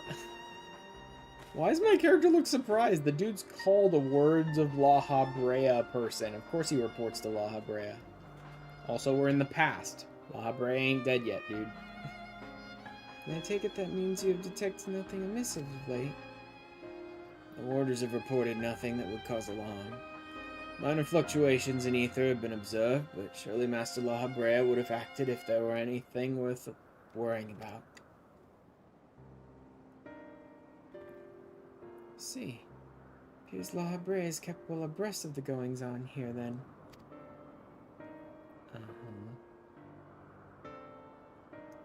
Hope I'm not overstepping my boundaries by asking, but you seem to be quite familiar with Master La Habrea. Do you know him? Oh, the stories I could tell you. Something of that. Not exactly per se here. You're no mere familiar, are you? Mr. La Habrea is not known for being generous with his time. That one would have stories of his company almost beggars belief. Regardless, well, I doubt I need to tell you this. He is of the Convocation. Take care that your actions do not hinder his work. With that, we're free to make our way to Pandaemonium. The news that will take us there is on the eastern bank of Leth. Hey, we're there again. Let us delay no further. Everyone keeps using my damn name. But, you know, the ancients are very Greco-Roman type stuff, so it just makes sense that it keeps getting used here because that's where it originates. I'm not really sure why Gridania uses it, though. Just carryover from the ancient tongue, maybe? Eh.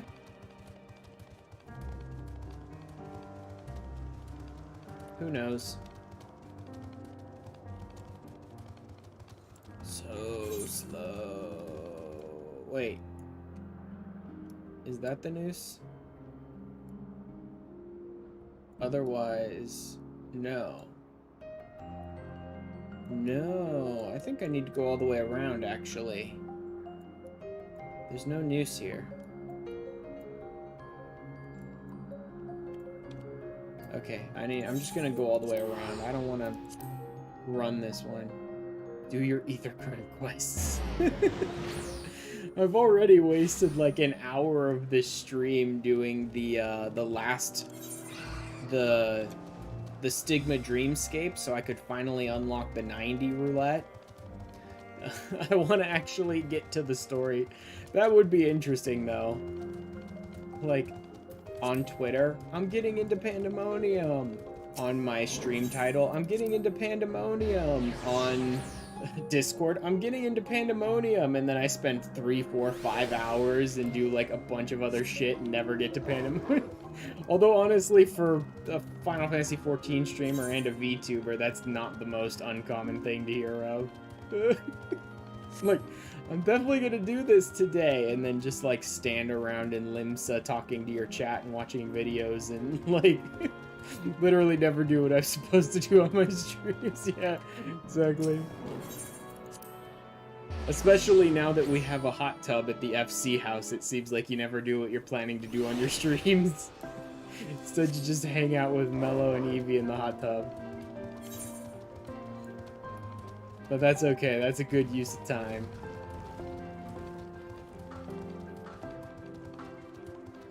What is FF7R? Yep. Let's just run straight through. I can outrun any of these idiots that tag onto me.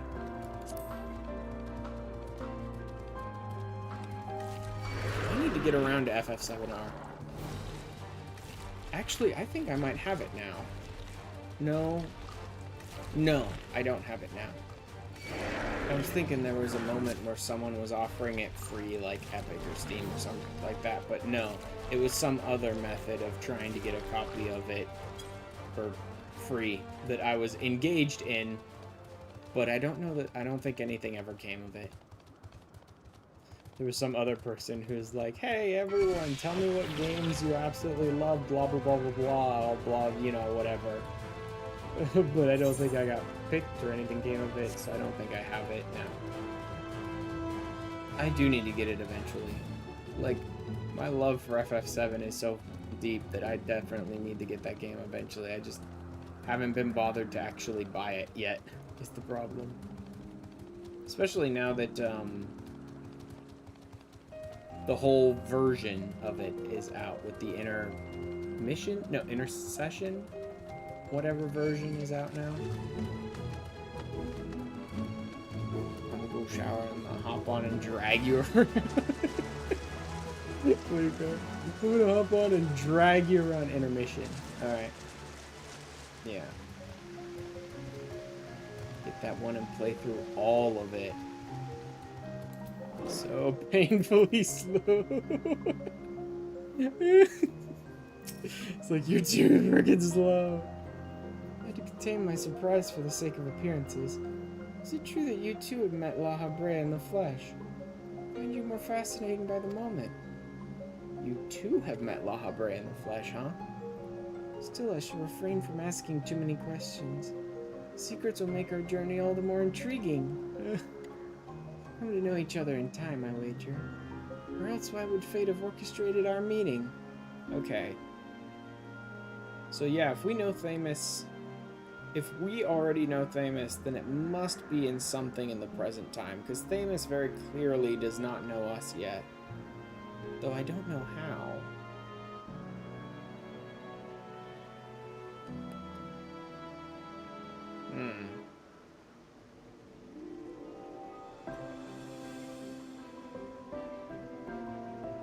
Carryovers from the ancients.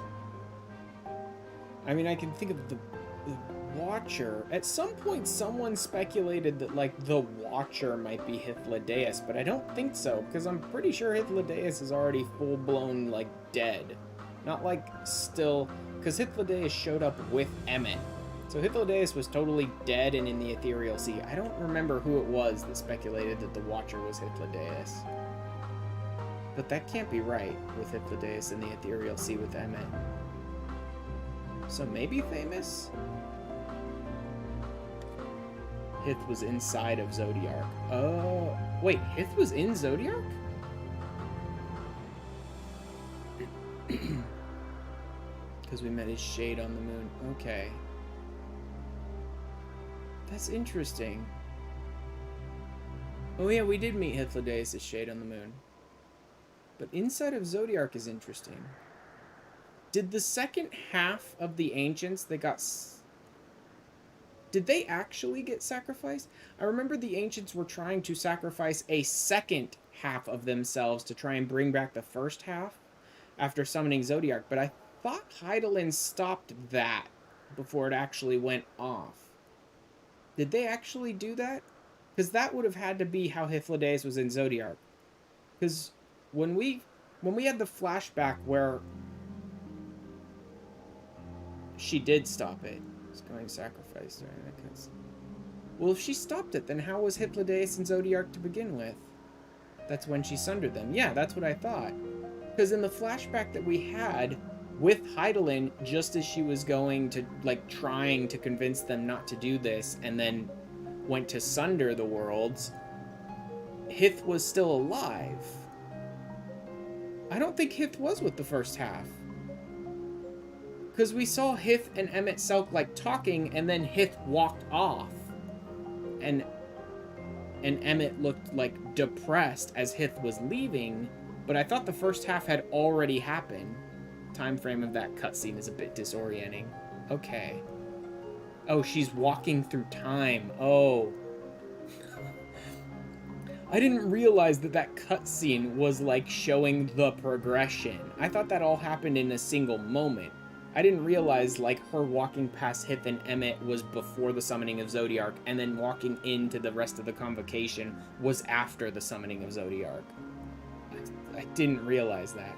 I knew after she sundered, we'd, like, watched her kind of, like, walking through time as the world sort of decayed and people suffered and all that shit, but I didn't realize that the moment with Emmet and Hith was before, and the moment with the convocation was after.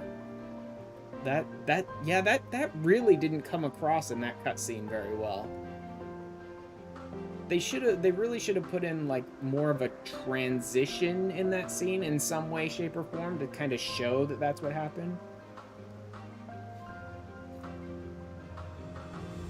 Because I legitimately didn't understand how Hith could be part of Zodiark, because I thought that was all one moment, like, after they had summoned Zodiark.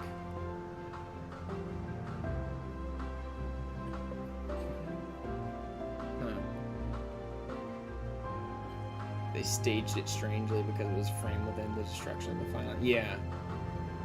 Knowing each other in time, I wager. Else fools, in any case, let us be off.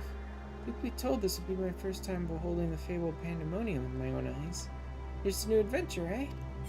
Well, then maybe Thamus could have been the Watcher. Otherwise, I'm not sure who else Thamus could be.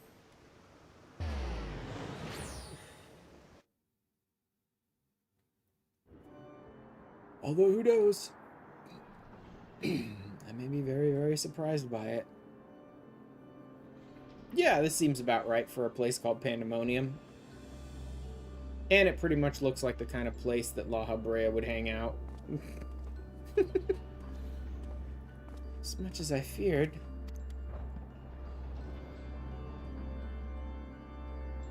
Speakers seemed in such high spirits for that for a moment I thought the ethereal regularity not nearly so grave a portent as I had imagined. Alas, 'twas a fleeing and vain hope. Gaze upon this complex network of chains and wards. Untrained eye might not sense anything awry. Effort's been spared in making this place impenetrable.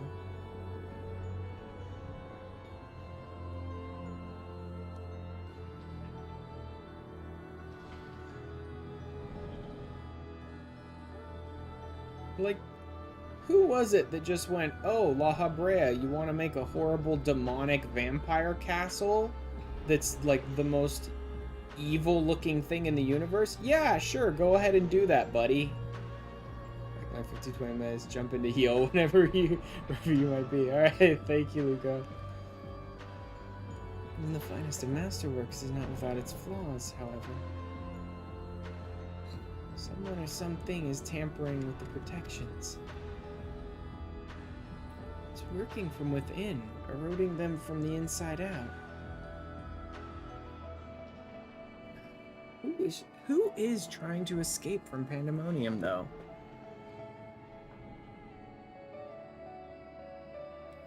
Like, who the hell could it be?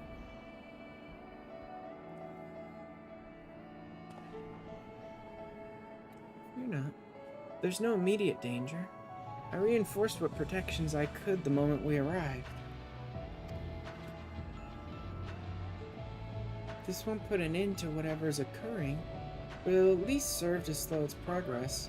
One small victory, though the road ahead of us is yet long. Hold on a second. Jesus. It is super windy out there today. Yes, powerful forces are at work here.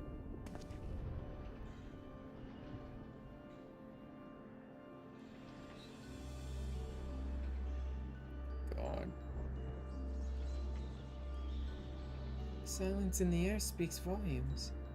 I did not expect a bustling facility. I see not a single warder.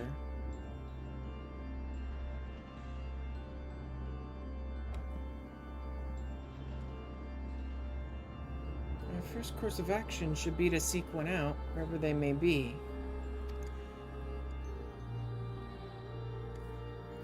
However, there is something you must know.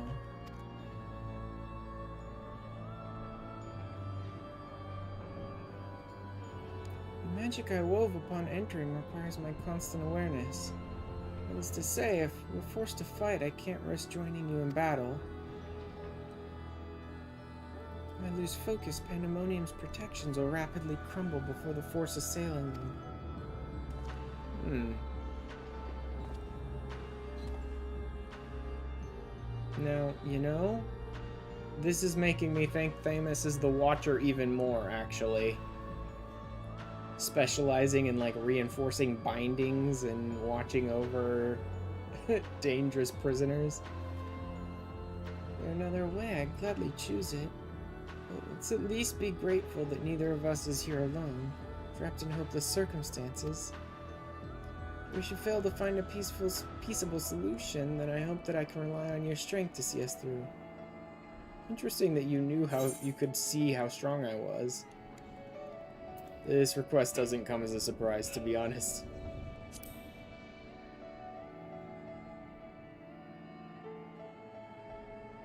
It's like everyone's always using my strength. At least you received it with good humor.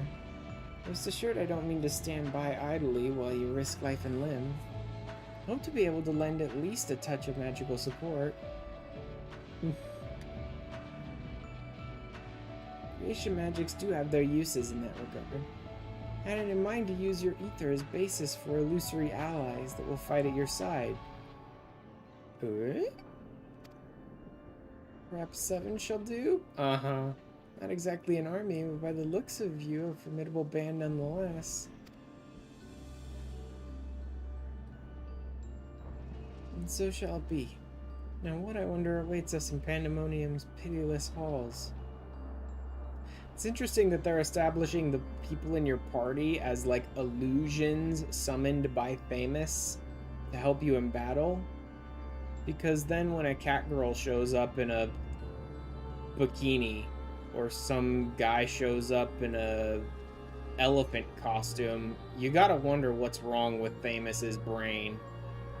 It's like, really, Themis? You summon that?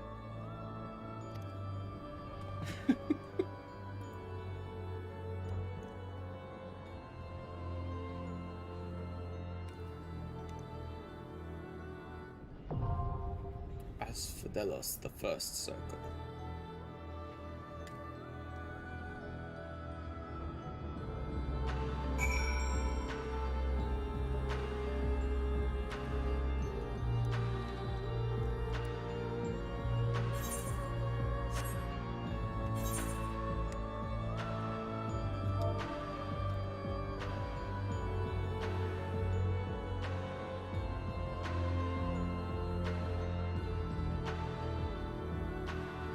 I mean, it's not...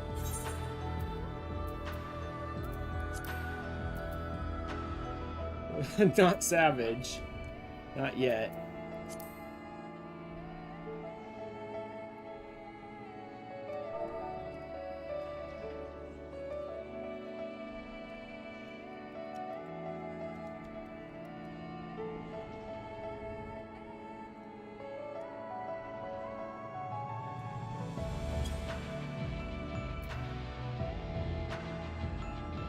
Yeah, we'll say it's savage. Let's see if,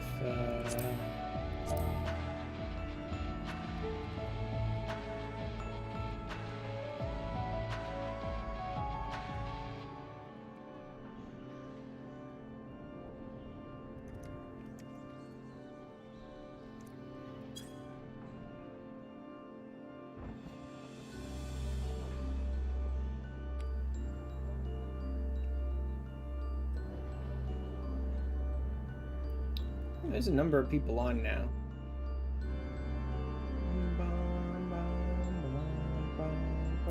Let's see if anyone's hopping in.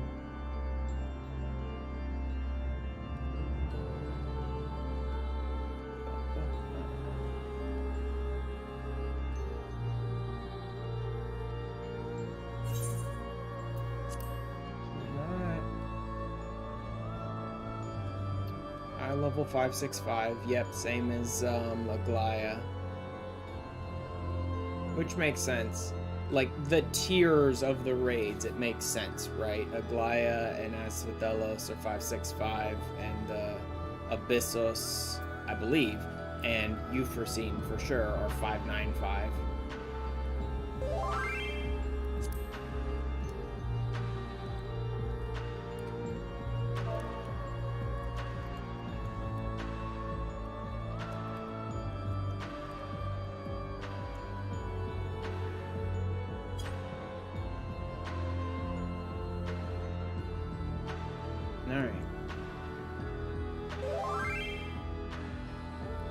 As I recall, Luco said she's busy for a little bit. So I'll probably drop into P1 in just on my own. And give people a little time. Ugh, wait time 9 minutes. Ugh. You know what? Let's just do it this way. I don't know if Eudoros can treasure maps on. Bring maps, don't freeload. I mean, yeah. Yeah, I don't want to wait on that. So let's do raid Asphodelos 1 duty completion.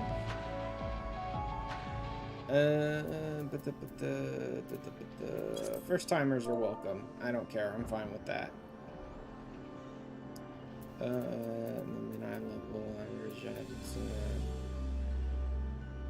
Well, I mean, the average eye level would have to be 565 or above, right? Because you can't get in without 565 or above. I guess. Don't care about duty completion. Newbies are fine.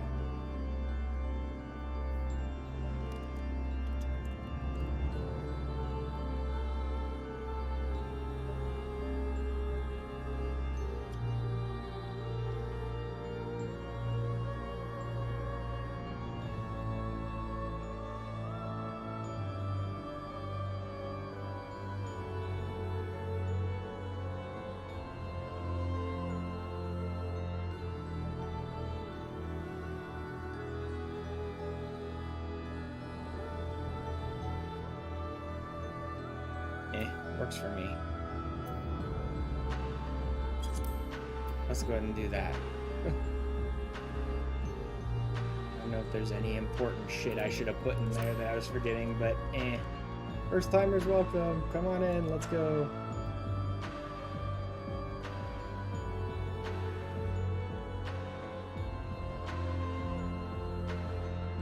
And then... You know what?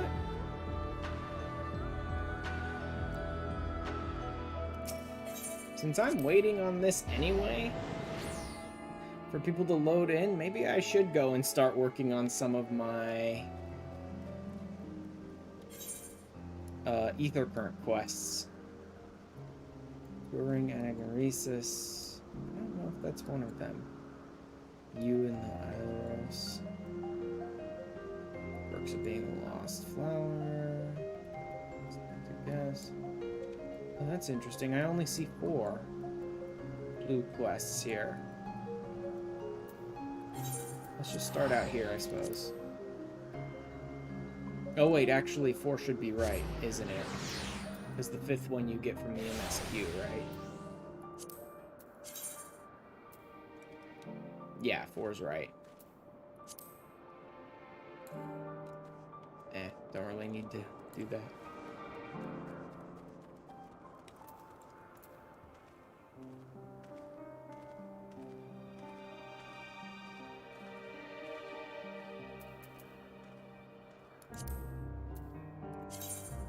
I do have it up, right?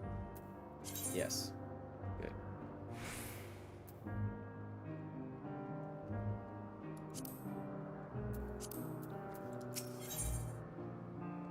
You and the Iloros. Hippothos side is a familiar creature. Oh look, it's a Gala cat. Gala kitten. Man, what a familiar essence you have. Like that of a familiar. If you're familiar with the concept. Oh, just my little joke. Ashran, was it? I'm Hippothoi.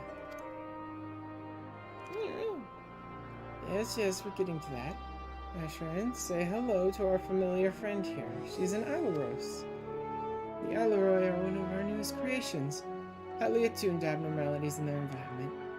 For a sign of danger, they'll sound the alarm, by which I mean mew loudly. We do our best to observe all of our creations. Opus is simply too large to maintain a constant vigil over each and every temperamental species. More efficient means of detecting conflict between creatures was in order. So they created Gala kittens basically just to see that a bunch of creatures were fighting each other and start, like, meowing like crazy. So I've taken this Iloros under my wing to further develop its capabilities in this area. And she does enjoy our little walks. Today we're testing her ability to pinpoint sites of conflict. Would you like to observe? Simply tell her that her task has begun, and she'll do her utmost to locate disruptive creatures. Oh, great. Wonderful. She'll find fights for me. Wonderful. Please do subdue any unruly subjects once you've found them. We can't have beasts running amok.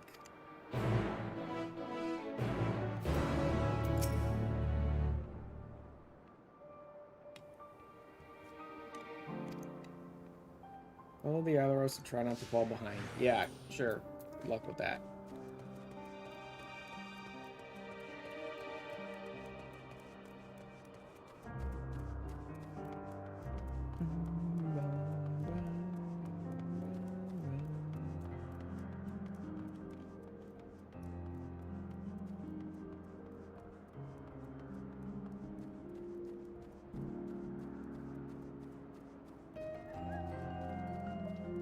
always fun exploring these areas where the enemies want to kill you as a combat class, where you can't avoid them.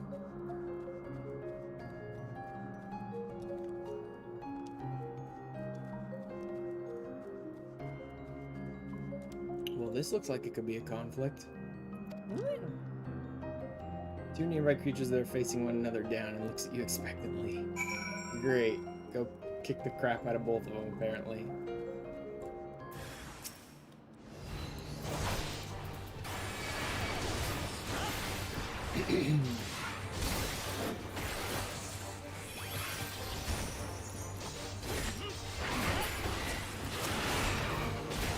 Oh, wow. I feel like I've gotten pretty strong. Must be because I'm using the higher gear? I mean, these aren't the strongest enemies in the universe, but they are 90s. Huh. At that tip-top point, the eye-level gear differences seem to make a pretty big difference.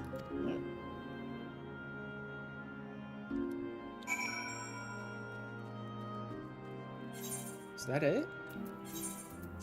Oh, looks like that was all it was. It was one little fight. I mean, that'll be nice if that's all it was.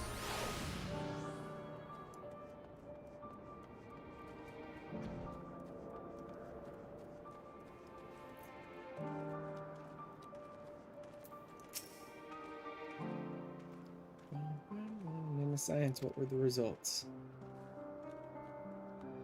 As expected. Well done, little one.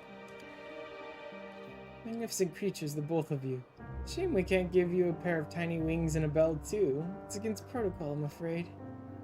Leroy are enchanted with theirs at birth, so they're able to acclimate properly.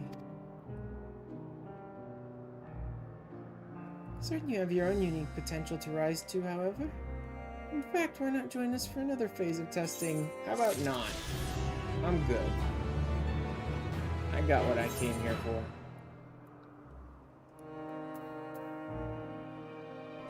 Alright, ending Maurices. This must be one, because there's only 4 blue quests here, so it must be all of them.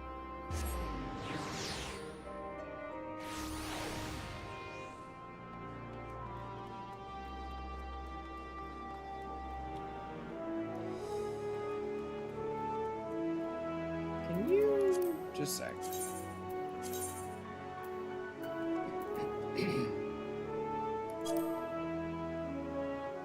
Oh wow, you can actually pop your party finder info into the chat. Didn't know that.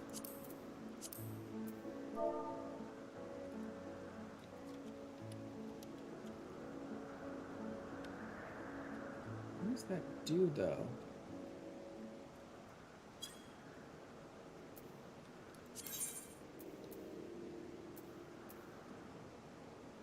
Huh. It's actually not bad.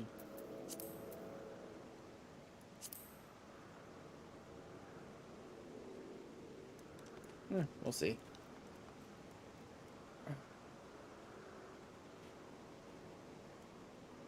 Wait, where is, oh, it's down here.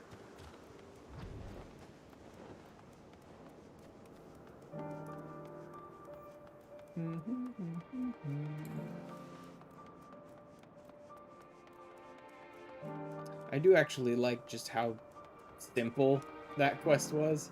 It's like, walk for 30 seconds, fight a couple creatures. Okay, we're done. Welcome, friend. Pandaemonium. I am so pleased. I manage this region under the authority of Chief Hermes, the head overseer of Elpis. You are... unusual. A soul-bearing familiar. Familiar must have a mission, and yet you offer no message and carry no cargo. Are you perhaps here for the purposes of observation? Something like that. So that must be it. In which case, you need only mention my name to Charmian, and she will gladly give you a tour of our domain. Soak it all in.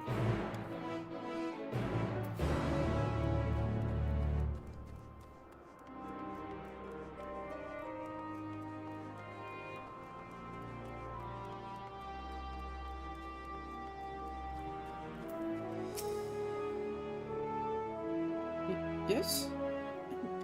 What can I do for you? Ashran, is it? An overseer Socles wished me to act as your guide.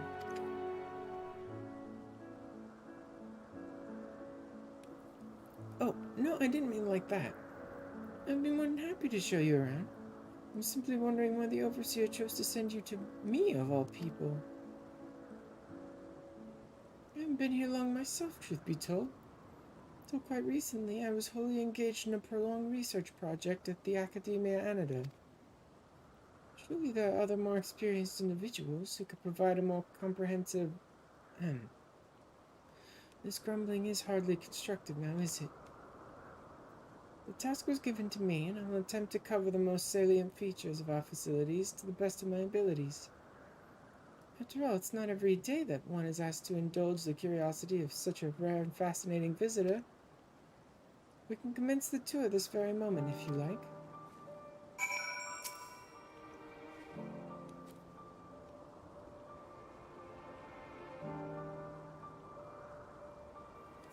Let us begin.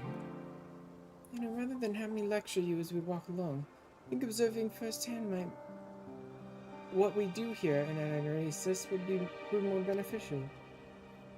I'll point you in the right direction. You can question my colleagues to your heart's content. Once we've completed a circuit, we can return and speak to Overseer Socles.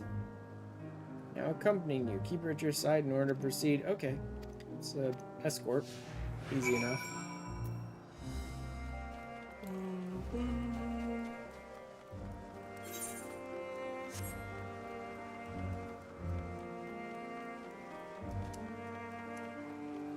Oh look, Corpiker.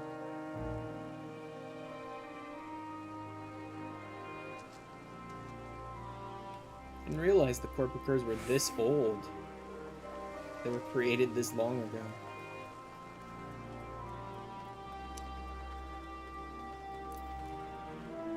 Oof. Charmian, who's your friend? Asm's familiar.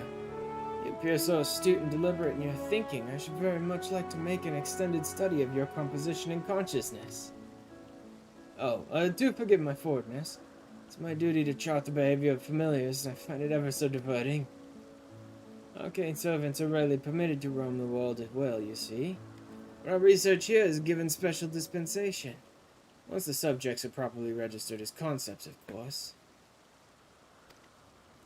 There are times when familiars are tasked with tending cattle or must otherwise coexist with other living beings. Such projects are brought to me, and I'm responsible for observing and evaluating their potential compatibilities. Oh, but of course, if Azza might grant us permission, then you could abide here for a few years while I analyze... And on that note, we really must be moving along. Step lively, Ashran. How about no, buddy? How about no? Bleh. Big old goo-boos. Paramonos. What do we have here? Familiar of some kind, judging by your ethereal structure? Yes, I'm accompanying Ashran here on a tour around Anagnosis, at the behest of the Overseer. Tour? Feel free to wander as you please, of course, but I advise keeping your distance from the larger creatures. The fauna I have under observation occupy the top tier of the food chain. Do not take kindly to intruders in their territory, especially the specimens found on the other islands. They can be exceedingly hostile. I'm sure you're quite capable of defending yourself. No one appreciates a surprise tusk through the abdomen, eh? Thank you for the warning. We'll proceed with due caution.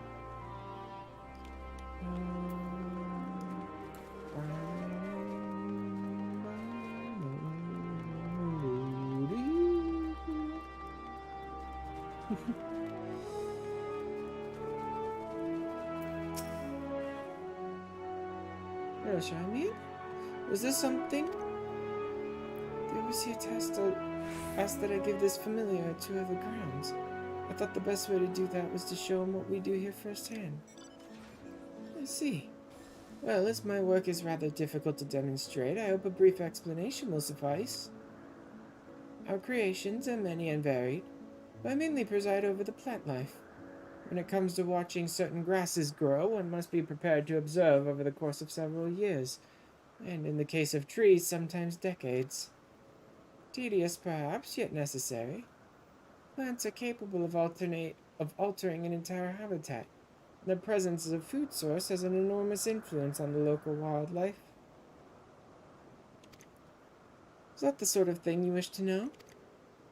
Yes, that was perfect, thank you. I think we've covered the main areas of interest. All that's left now is to speak with Overseer Socles. You know what? Screw it. Let's just grab them out. It's actually not much faster, but still. Probably at least as fast as me sprinting. Actually, it might not be.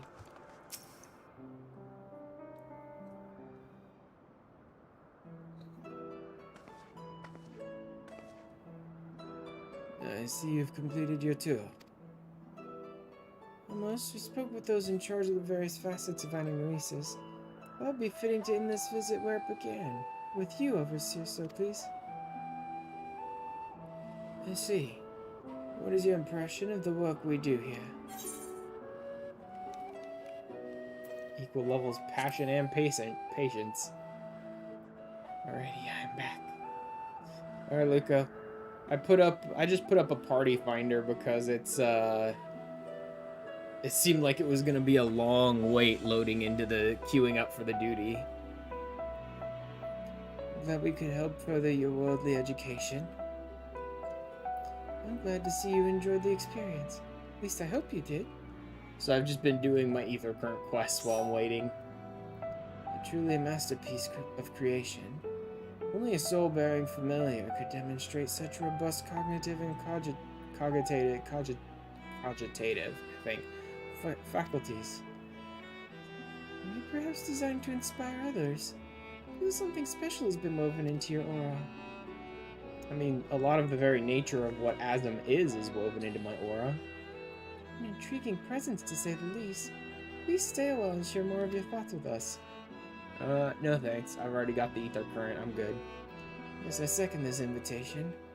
In all the long years I have resided here, never have I encountered such a unique entity. And one of Asm's, no less. Boom, ether current. That's 2 down. They're pretty quick here in Elpis. I mean, like, really quick here in Elpis.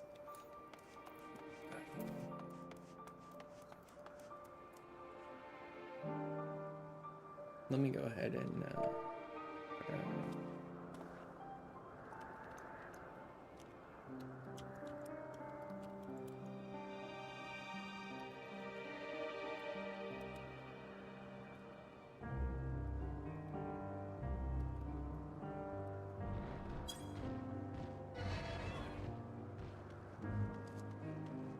Hi, Luco.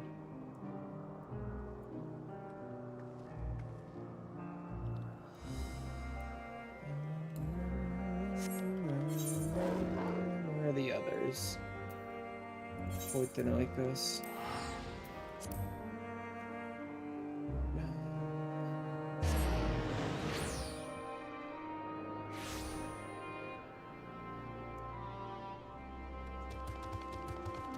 Grab this one.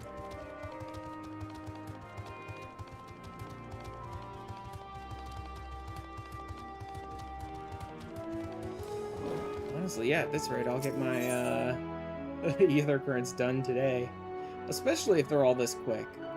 Like, some of the other ones would take like 20-30 minutes for a single ether current in some of the other zones. So far, the 2 that I've done here took like 5 minutes.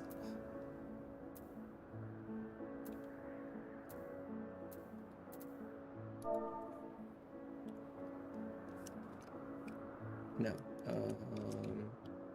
It is this way. Oh no, can't. That's interesting. Can you not pop your party finder in... Free company.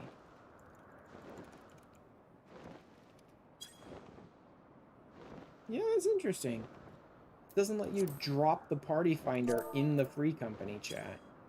That's odd. It let me echo it to myself. I imagine it would let you do say and tell and shout and all that. But for some reason, you can't FC a party finder. Huh.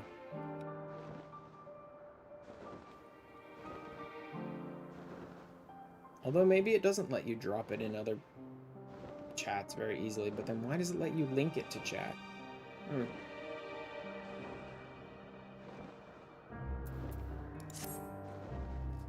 Well, this is a pickle. Whatever am I to... Hmm? Please tell me you're here to deliver a message from Cleon. You are a familiar, yes? Azam's familiar. Oh, and I do like the name Ashran. But if you belong to Azam, then what was become of our visitor from Amarat? He was meant to arrive some time ago. Wildlife subjects are accustomed to the presence of long-term observers. When someone from outside of Elpis comes to visit... As you look at that, I got my healers. The reactions can be somewhat unpredictable and occasionally violent. Would you be so kind as to track down Cleon and see that no harm has befallen him?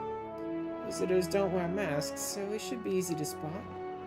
If you do happen to find him in the process of being mauled, you have my permission to terminate the offending subject. Safety first.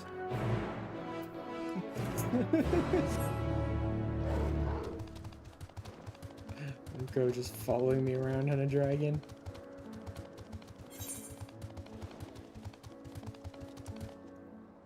You. Let's grab this one too. Usually I do these like one at a time, but screw it. The perks of being a lost flower. You're a visitor too, aren't you? Perhaps you might be willing to help me then. Did you happen to see a blue-haired woman in the area? She wouldn't have been wearing a mask. I mean, I do know of a blue-haired girl, but I think she's gone by this point in time. So, you know. See, she and I are students of Academia Anida. We had intended to spend our downtime visiting Elpis together. We were just on our way when she realized she had forgot something back in Anagnoresis. So she ran back. It was the last I saw of her. She can be a bit, how shall I put it, scatterbrained? So she may well have simply got lost on her way back. I'd rather not search for her myself, or what if she comes back while I'm away? So if it isn't too much trouble, perhaps you would be so kind as to look for her? Sure, why not? My gosh, she won't be wearing a mask, so should stand out a touch. You'll find her in the area of Philometes Notos in all likelihood. If you do come across her, could you help her out a bit? See if she makes it back.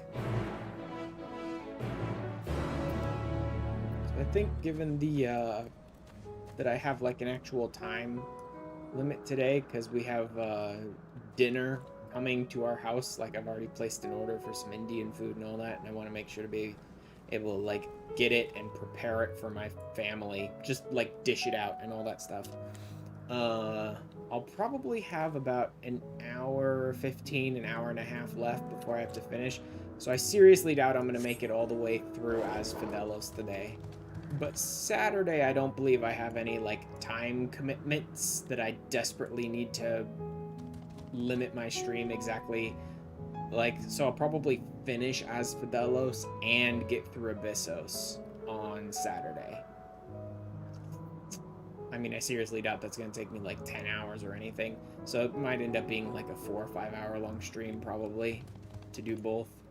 Should just queue up. It's in Raid Roulette. Alright. Yeah, you know what? What the hell?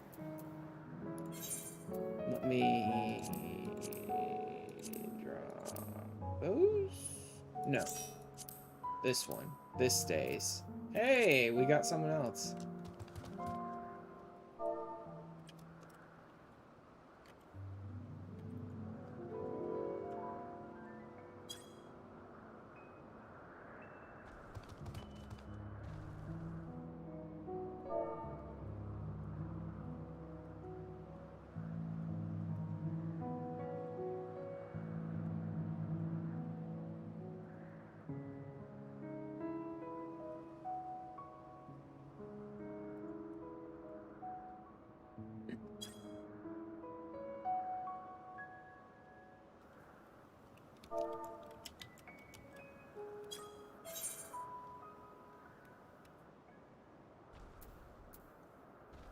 Ooh. Is Melwall AFK? Oh, there she is. Okay.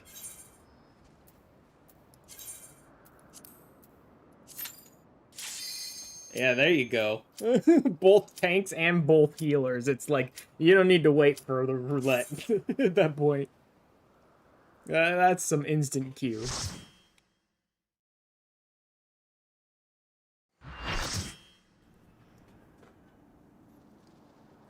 I wonder if Poteka is going to want to main tank.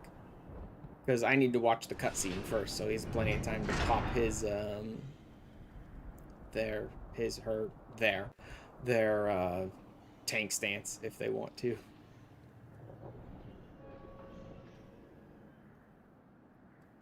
I'll save them. I must. Uh-huh. Nor do we seek, but I'm afraid he is in no state to answer questions. Okay. So is it mostly just gonna be like all the warders are freaking out and I have to beat them all up to make them like calm the hell down? I mean, I knew it was a lot of like humanoid beings that you fight here in Pandaemonium. So maybe it's just like all the wardens. Warder of the Condemned, Ericthonios. Yeah, it might just be like all the warders one after the other, and that's why it's a bunch of like humanoids or humanoids. Oh, no, looks like I'm main tank. Okay then. Ooh, yeah, I got this. I totally know what I'm doing. Let's just do it. Alright. Although for what it is, for what it's worth, this is a normal raid, not a savage, so.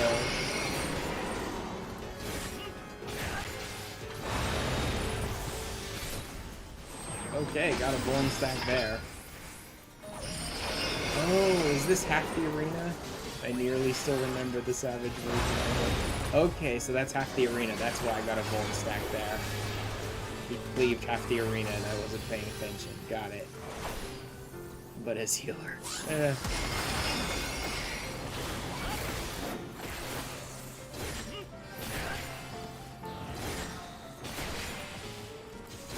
What even is this music? Okay, now that sounds a little more like what I expected from a place like this. There's some weird, like... Oh, I need to be over here now. Right? Yeah, he's cleaving. Oh, my bad. Hi, Tank Buster.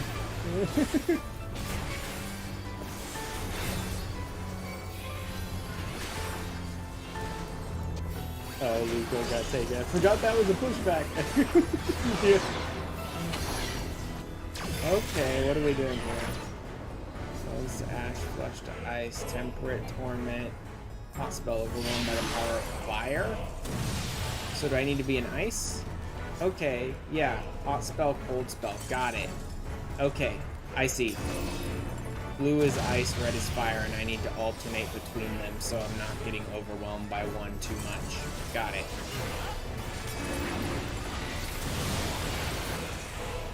Oh, also, I probably should have popped into a voice chat with you guys, but I completely forgot about that.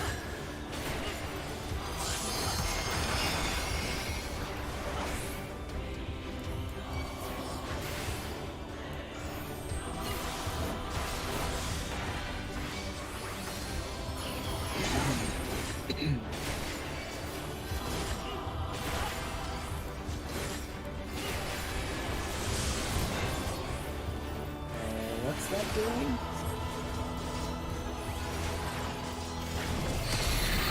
What is this doing? Well, it is the umbrella logo, but other than that, I don't know what the hell's going on Okay. Okay. Color indicates which floor is going to explode, right? Yes. Okay. Color indicates which floor is going to explode.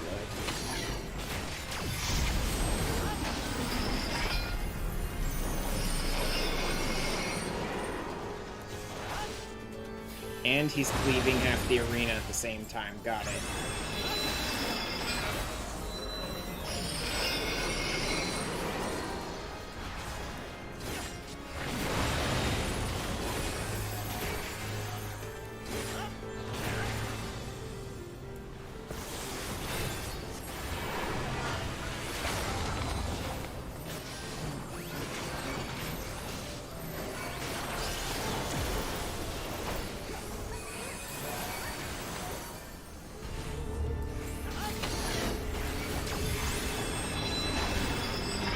Oh, nope, nope, nope, nope. Over here.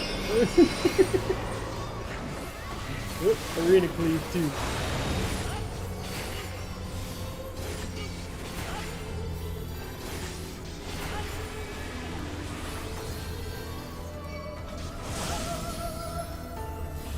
Slam shut.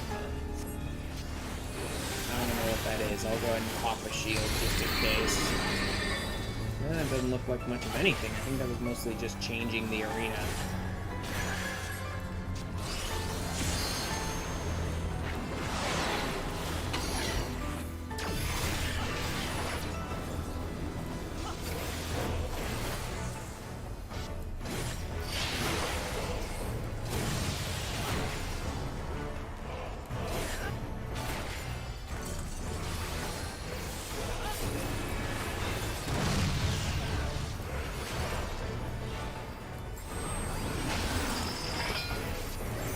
Wait, is he? Oh yeah, he's cleaving.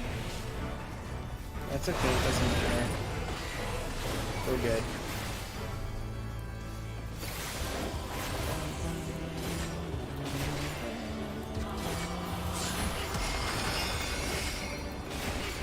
Warrior's Wrath just seems like an arena-wide hit.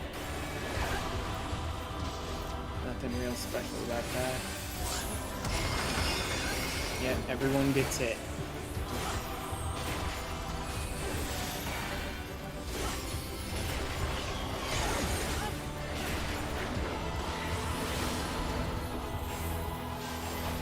This one isn't too bad. He telegraphs a lot of his moves pretty well. And there's a lot of, like, visual indicators on the moves that really sort of show you what they're doing pretty well. They're all well telegraphed. Whoop, cleave.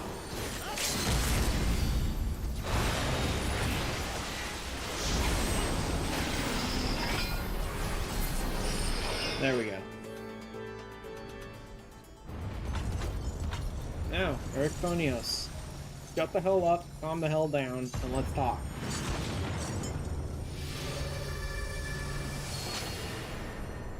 There you go. Much better.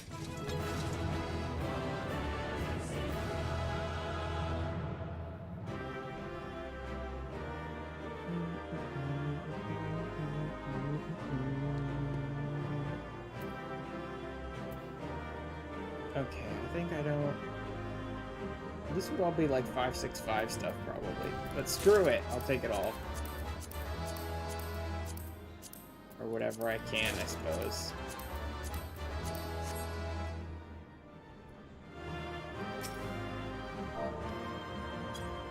Thank you, Luco.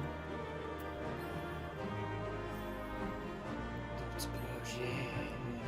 Yeah, you usually do. Eden and all the others had that sort of stuff as well. I never really did any of it because everything up to this point I could just use Poetics to buy the augmented gear at the end of each expansion, so it didn't really... Nothing else was going to be, like, better than that, really. So I haven't really done any of the raid stuff, but yeah, I know you need like 5, 6, 7, 8 of whatever pieces to buy a single piece of gear. It's a thrilling display, and if I may be so wanting, The warriors I spun from your ether fought even more splendidly than I had anticipated. I suppose they were cut from excellent cloth after all. Yep. Should wait until this man regains his senses. Where's the robes of a warder? I'm very curious to know what drove him to attack us sight unseen.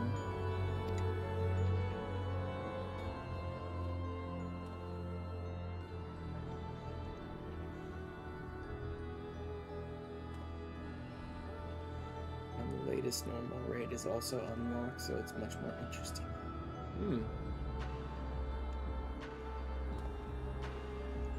Ashran, he stirs. Ears are very nice.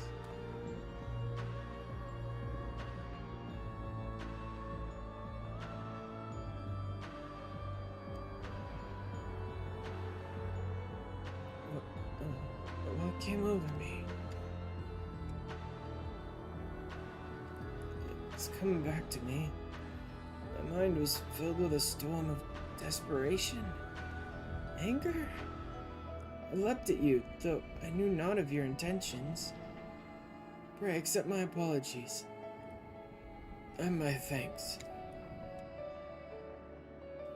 Had you not knocked some sense into me, I may have fallen upon someone less capable of defending themselves.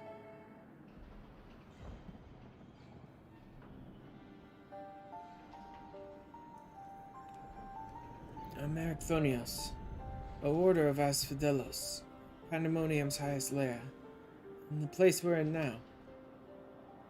I must wonder why you were so desperate to keep us out. What is happening in Pandaemonium?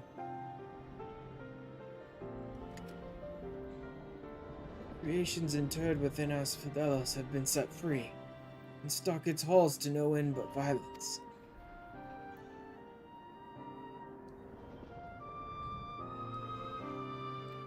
That is not good, to say the least. Has this ever happened before?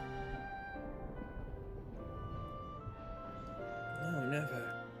Each level of Pandaemonium is under the charge of a key ward, who keeps strict control over the most minute aspects of their domain. They're selected with great care. Their loyalty to Master Lahabre is absolute. Yeah, so each level, basically, I'm going to be fighting the key ward for that floor. Something has gone terribly wrong. Try as we might to hold the line, the chaos within is overwhelming. I hardly realized that I had become separated from my colleagues. I remember a chorus of whispers assailing my senses, and afterwards only flashes of rage and fury, then blackness from which I awoke to find that whatever had overcome me was gone. I see. Your senses may have been muddled by magics that affect the mind. Perhaps the self-same ones that saw you separated from the other warders. Whatever had taken hold of me, thank you for releasing me from its clutches. That you've come here from the surface must mean some word of our plight has reached the outside world. If you know anything that may help, pray tell.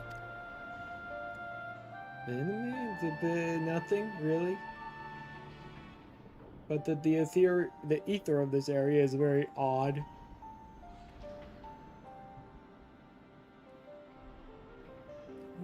Horrors. So Pandaemonium's protections are indeed being dismantled from within. And the same individual, or individuals, that released its captives and set them upon you, no doubt. Such knowledge avails us little, however, if we cannot ascertain their identity.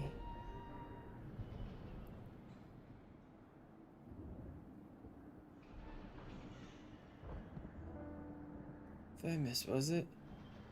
You said you worked for an organization under the auspices of the Convocation. Were they to receive word of what has transpired here, what measures would they take?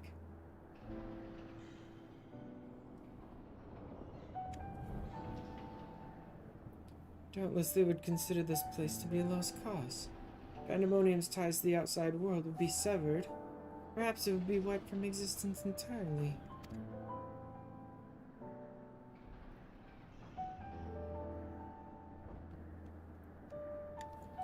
As I thought. Were the creatures to escape into the outside world, there'd be untold carnage. words of La Habrea would never risk that, despite what value the research subjects may hold. All the more reason to work with haste. If we can't expect further help, then it falls upon me to save the others. I'll not leave them behind. You would go alone? I won't leave the other warders to face certain doom. I know they fight for survival even now. They wouldn't abandon their duty. They would see the creatures return to their cells at all costs. So I must do the same. Famous, I know the request I'm about to make of you is a monumental one. But please say not a word of this to the convocation until I've been given a chance to set things right.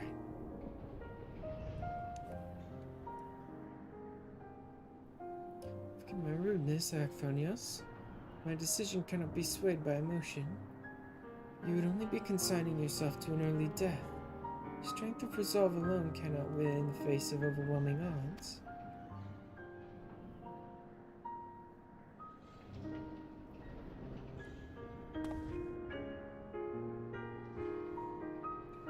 That being said, our investigation has only just begun. We would be remiss to turn back ere we made an exhaustive survey. So for the time being, there's slightly more than resolve to rely upon. Yeah, there's me, and my friends.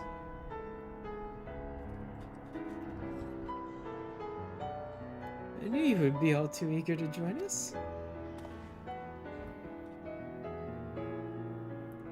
Each moment since you fell from the skies has been more interesting than the last. More and more you remind me of my dear friend, which goes some way toward encouraging me that this matter will yet reach a satisfactory conclusion.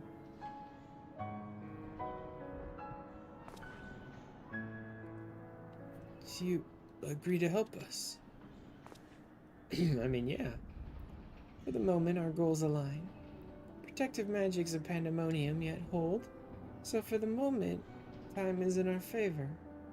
Let's proceed upon the course you and Ashran have set us upon.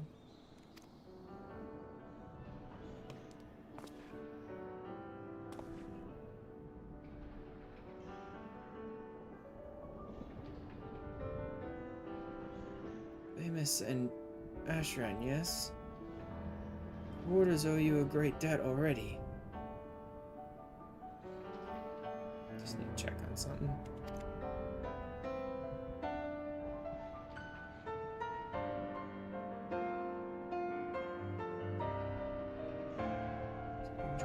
Okay. We should be glad to have someone familiar with Pandaemonium's halls by our side. A party of 3 is ever so much more entertaining than a pair of 2. Now, let's turn our attention to rescuing your colleagues. Perhaps it would be wise to approach the gates in case any have followed you out. Sure, why not? They're probably all driven completely nuts as well. And I'm gonna have to beat up all of them, one after the other.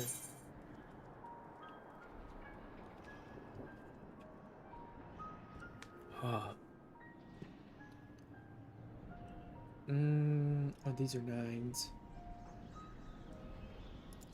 You know what, I'll just sort of split it up. A couple of crits here, a couple of direct there, a couple of determinations here.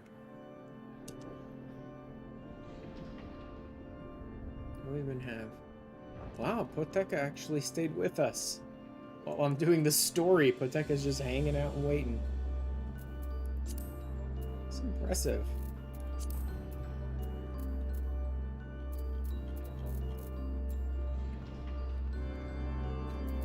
I'm gonna put the party finder back up while I'm getting into the next bit of the storyline. Oh no, wait. I have to wait till I unlock the second circle. Yep. That's annoying. Whatever.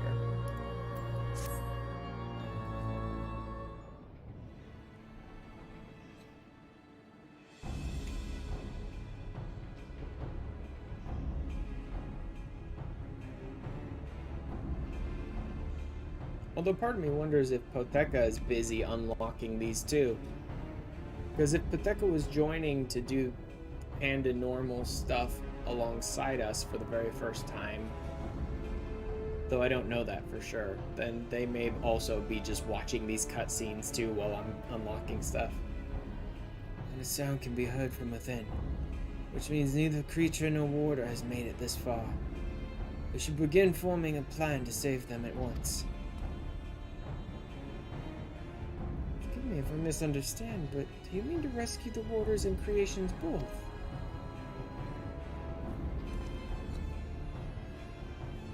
Naturally. Although they may be dangerous, they're valuable research subjects.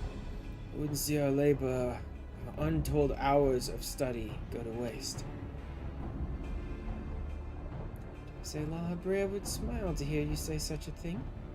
That is, if we had cause to report this incident to him.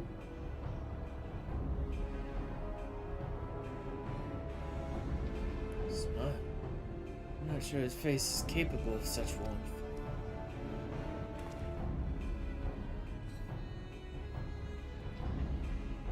So you have met him before. I was under the impression he rarely visited Pandaemonium. I have, yes. Mentor was the previous head of this facility. That is to say, La Habrea's predecessor in the position of Chief Keyword. Her name was Athena. She was a researcher with the words. It was she who appointed me to this position, in fact. Okay, so now we have Athena. See, did not know there was a Chief Keyword before La Habrea. Your motivation to save your research subjects is not entirely driven by duty to the words, then. You wish also to preserve the work of your mentor. Interesting that Athena was involved with Pandaemonium? I can't think of any particular part of Greek mythology which, like, associates to that.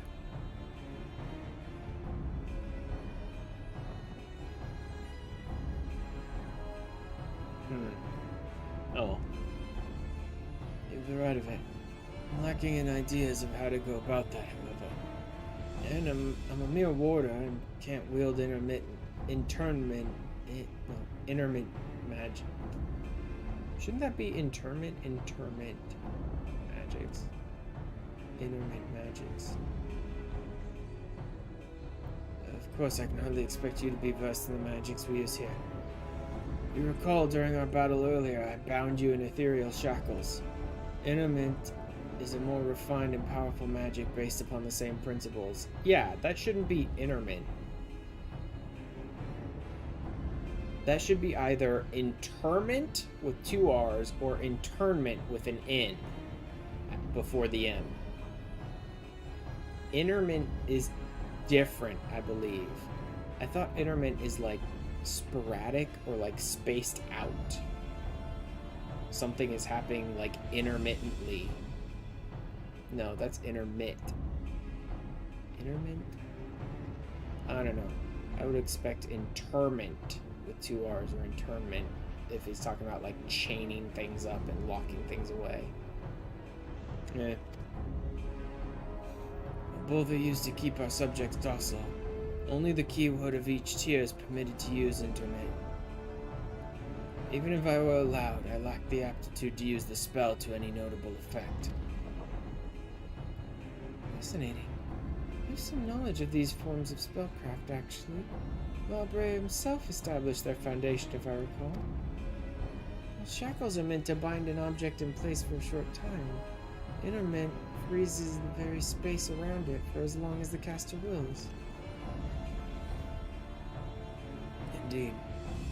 Well, the illusory beings you summoned in our fight suggested as much. I see your knowledge of magic is vast.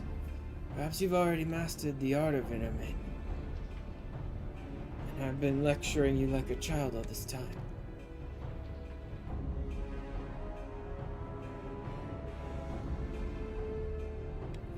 I'm afraid my knowledge ends there.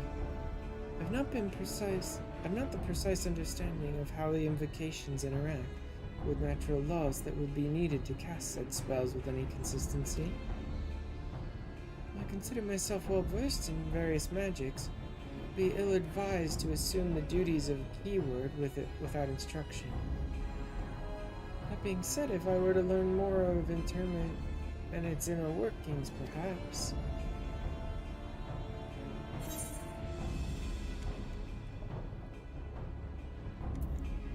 Leave the fighting to me. You two can figure out the rest. You two figure this shit out. I need to go fight whoever's next.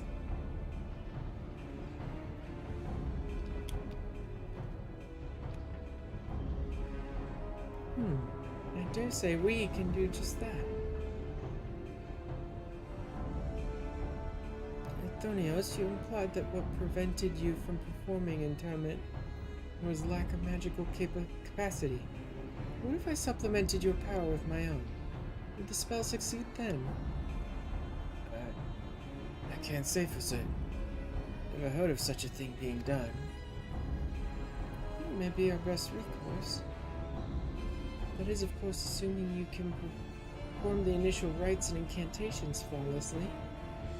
In the smallest misstep, we would have to start over.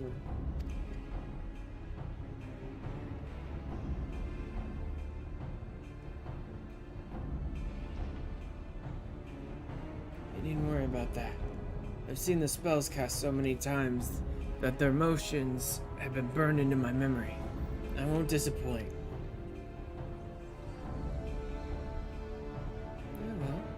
Let us work out the specifics afterwards. Once we do, we can test out our methods on one of the escaped creatures. And I suppose that is the matter of finding one. It would be foolish to rush in blindly, as we find ourselves surrounded with naught but an untested stratagem at our disposal. Yeah, I prefer to engage a single creature that Ashran could dispatch on his own if the spell were to go awry. Okay, so maybe I'm not just going to be fighting the warders over and over again. I agree. I may have an idea in that regard. I recall seeing the hippocampus. Oh, this is that one, isn't it? This is the frickin'...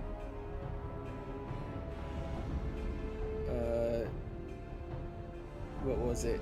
Till sewage swallows all, or whatever fight, isn't it? Isn't this the one? The creature that fucking jumps around and keeps throwing sewer water at you? I think so. Wandering the waterways during my flight. Perhaps it's still there. Till sewage swallows all. If the subjects housed within Asphodelos are fond of water, I believe we'll be able to engage the beast without fear of unwanted guests. That shall be our first target, or perhaps subject is a better term. If we commence with the interment magics, the creature should be weakened to a sufficient degree. I believe I can trust you with that task.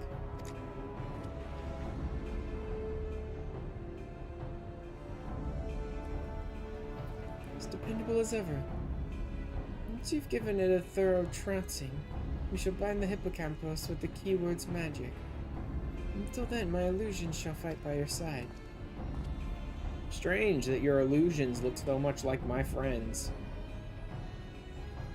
Hippocampus will be alone, but it's a daunting opponent nonetheless. Its magic warps the environment around it, be at home amidst the waterways. Steel yourself for a fight.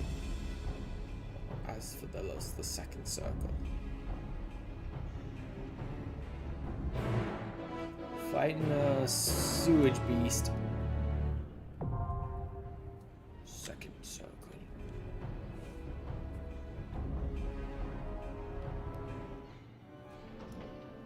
Okay. Let me see if Mello is back and if Poteka is ready.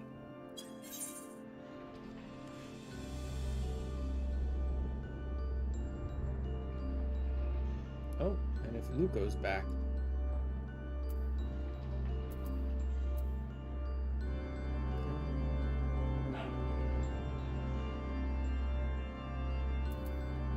Okay, everyone is ready. And I'll just go straight in. If anyone was still like AFK, then I might have just popped the party finder back up to see if we could pick up anyone else, but if If everybody's ready, then let's just go.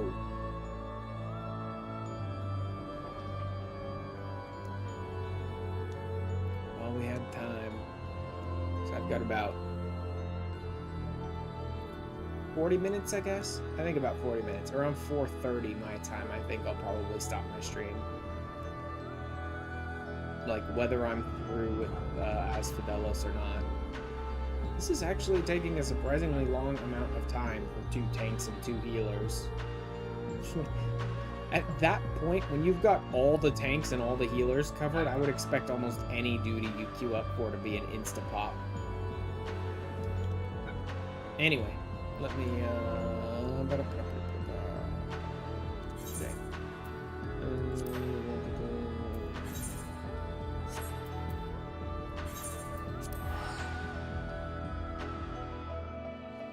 I'll just put in a little time here and a little time there on my ether current quests while waiting for duty pops.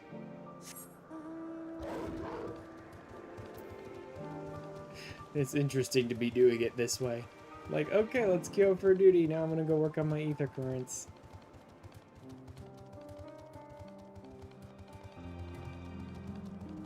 A bit less structured, I guess might be the right word, than I usually do, but screw it.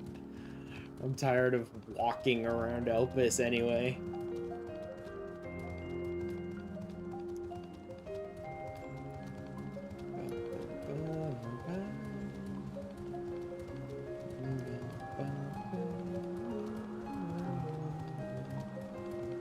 Also, I have a number of other things I need to get around to eventually. Like, since I've been getting more into the crafting and all that. Oh, crap. Did I? Yeah. I ran back towards the gates of Pandaemonium. It was the one marked like a quest on my map. Oops. So I've been getting more into the crafting, as I was saying. I've been trying to craft myself like the better sets of armor. The problem is so many of the classes that I need to do that work on. Well, both. I'm also like pushing at the walls of not quite having the stats I need to get it done. But also most of the classes that I need to do that crafting on don't have manipulation yet, which is super not a good place to be, is pre-manipulation. So I need to do more of the crafter quest lines too at some point, so I can get manipulation on like armor, weaver, alchemist. I already have it on blacksmith. Carpenter, but that's not as big a problem. Because I'm not just thinking about the crafts, the final crafts themselves. I'm also thinking about the material crafts as well. Because I'm pushing a point where I don't really exactly have the stats to get it done with like a guaranteed 100% high quality, then I'm pushing the material crafts to high quality as much as I can to get as much quality out of them to help me. Yes, can I help you? Oh, wait.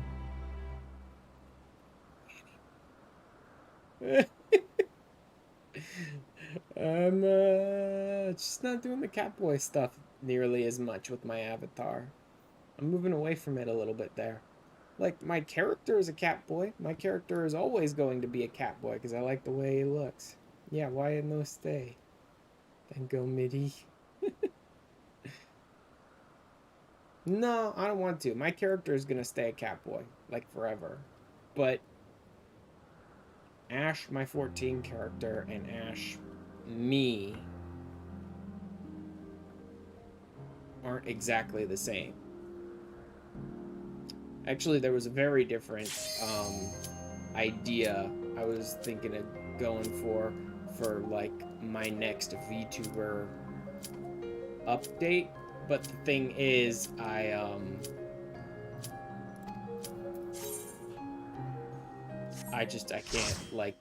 can't afford to pay anyone to work on the The like a like 2.0 of my VTuber. Also, did that not pop? Etnarek used Catboy. Did it not pop?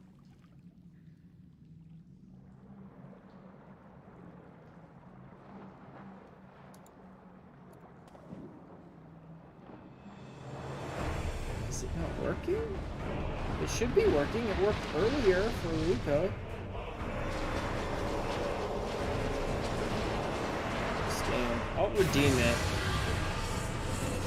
later after this fight, so you won't lose the points. But I don't know why it didn't pop. It popped for Luco when she did it earlier.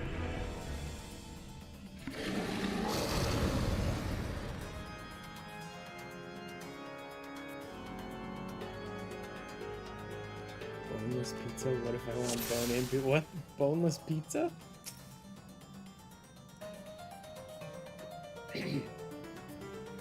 Oh, boneless pizza is the name of someone in our party.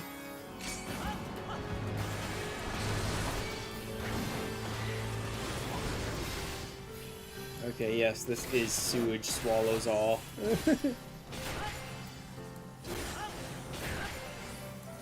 get the feeling I should be over here.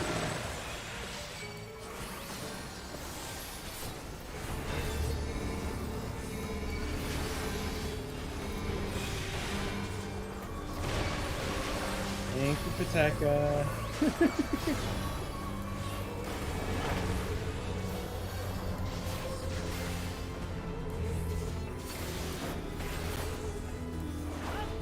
Smoking cataract. Huh.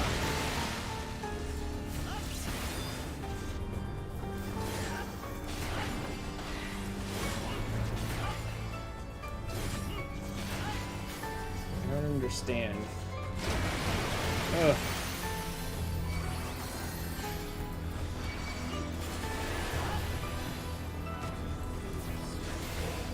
So I think it's the way he faces, and then there was also a directional arrow on him that was pointing in a different direction as well. I think that's what's going on. Oh, sewage deluge.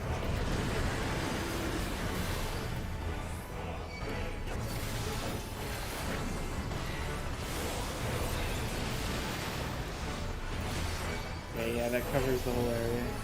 Yeah, hello, he's Aorin. Finally getting into Panda today, getting through the storyline. Yeah, really. There's a number more things I'm not quite understanding here, but I think I'm getting an idea of what's what. For the most part, but.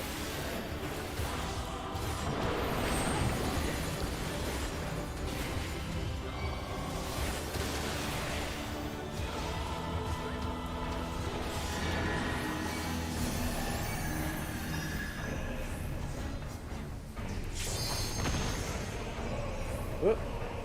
Didn't quite.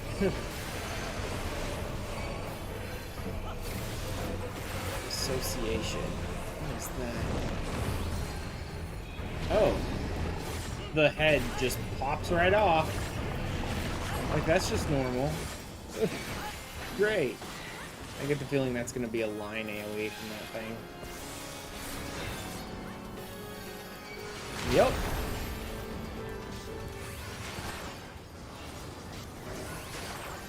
Let me spin him around. Shit. There we go. Let's try and spin him around so they can get at his back.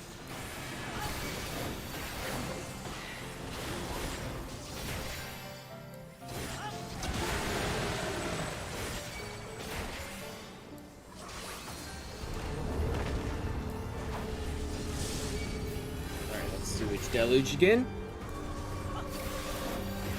Too bad.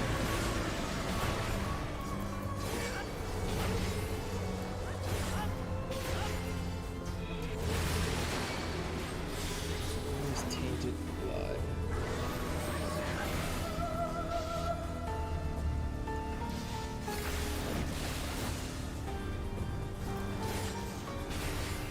Oh wait, let's Oh! Okay, so whichever way the floating head is facing, that's a half arena thing.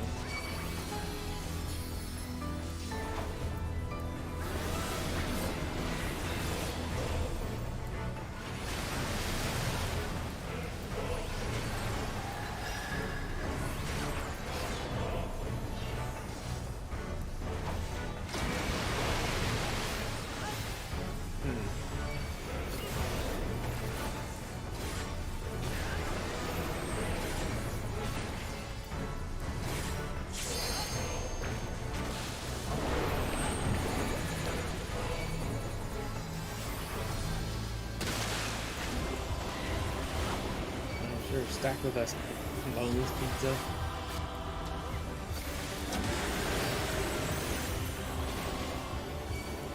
Okay, yeah, this one isn't too bad. Like, obviously the savages are a whole lot worse, but these ones aren't too bad as long as you're paying attention.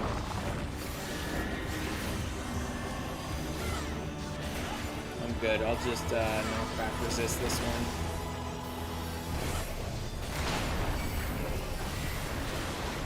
Go ahead and spin you. Or not. Association.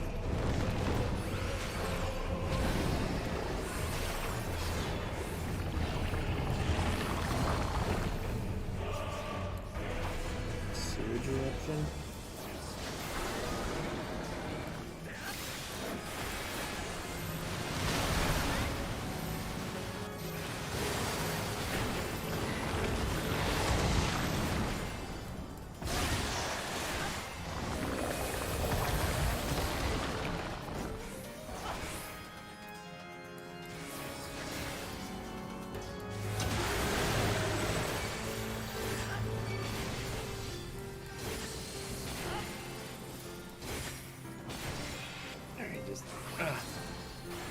Focus on this like that. Trying to like read the reactions.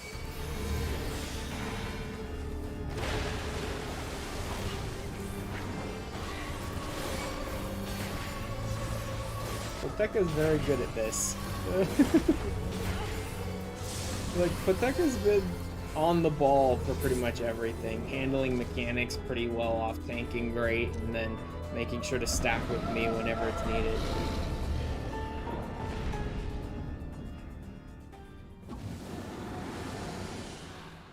Okay, guys.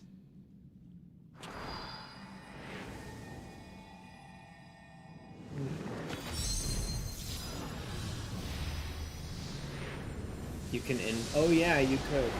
If someone doesn't, if the tanks don't stack with you on the multi-tank stack, then I guess you could just invuln it. Clean clap. Yes. Also, yes, once again, welcome, Warren. Got me while I'm getting through the panda story so that I can finally start unlocking the savages. Hey, someone stayed? Boneless Pizza stayed. Thank you, Boneless. Boneless is so cheering.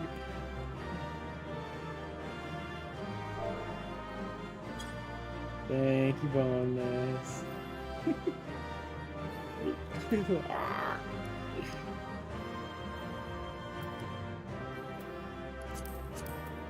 So let me go ahead and just grab whatever of these I can. I wonder if we'll see if once I get through all of Panda Normal, I have enough of any of them for any piece of armor. Although I don't know that it'll matter that much. I think it's mostly 5.6.5 stuff. Probably. At least for Asphodelos. And most of my stuff is actually better than 5.6.5. Or is it? Crap. I can't open my menu right now to look. And I keep skipping his damn dialogue. Needless to say, our plan worked to perfection. In no small part thanks to you two. Nemesis' power was more than enough to complement the internet. Spellcasting was never my strong suit. That almost made me feel like a proper magus. Truly. It's 4 for legs and chest, 2 for hand, feet, head, and... Oh, 1 for accessories? Then I may already have enough for a piece. I think I picked up one of the accessory pieces. Having seen your abilities firsthand in your fight with Ashran, I beg to disagree. Shackles is one exception. It is only because I've been forced to practice it since I was but a small child. Other magics leave me feeling completely out of my depth.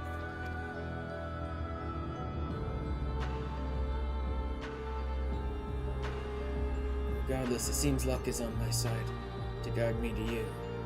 It may prove the impossible possible after all.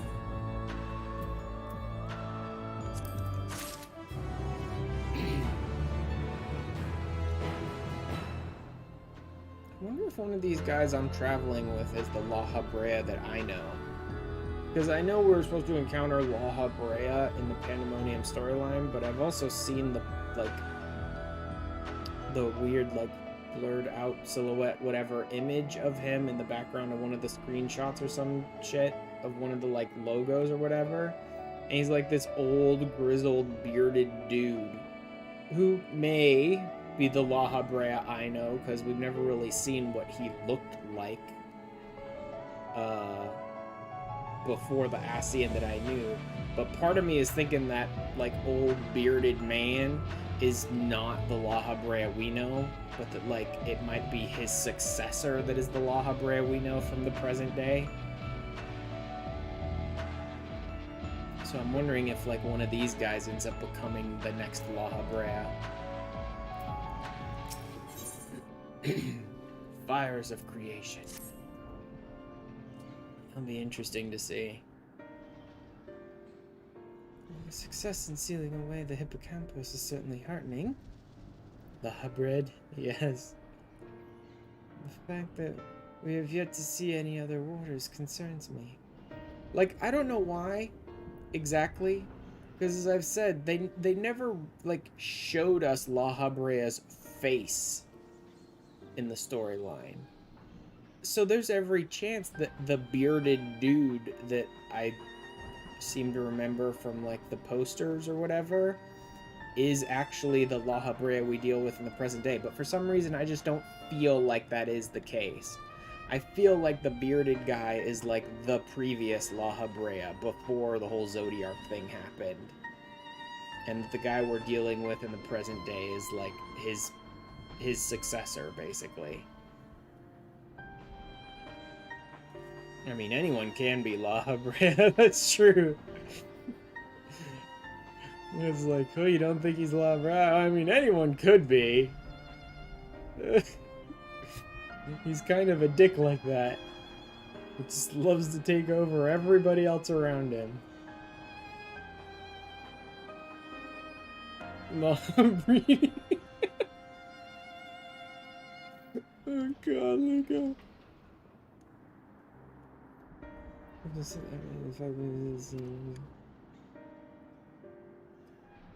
mean, yeah, this is Thancred, for example. Oh, that is so wrong. That is so far off base. That is the, like, least accurate thing I have ever seen, Luca. The keyword for Vas Fidelos is nothing if not cautious. Doubtless he has gathered what warders he could and retreated to a safe area. So let me see what's going on here. Nope.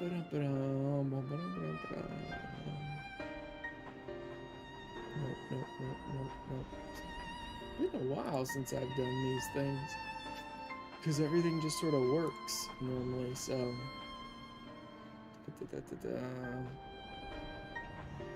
Catman. Avatar 2. Cat boy.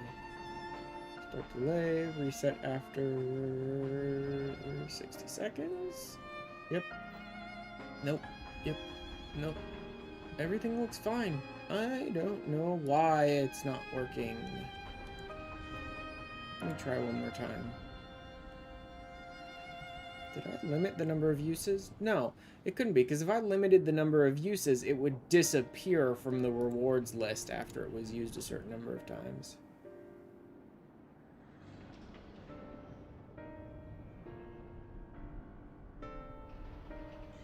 Yeah, for some reason it's not triggering. I have no idea what's causing that. I didn't, like, disconnect from my... You know what? Just for the hell of it, let me try closing VTuber Plus. So, be back in a second. Because VC Face's tracking is still working fine, but for some reason VTuber Plus wasn't letting it change. And I don't understand why. When Luco did it an hour and a half ago or whatever, it worked fine. It turned me into a cat boy.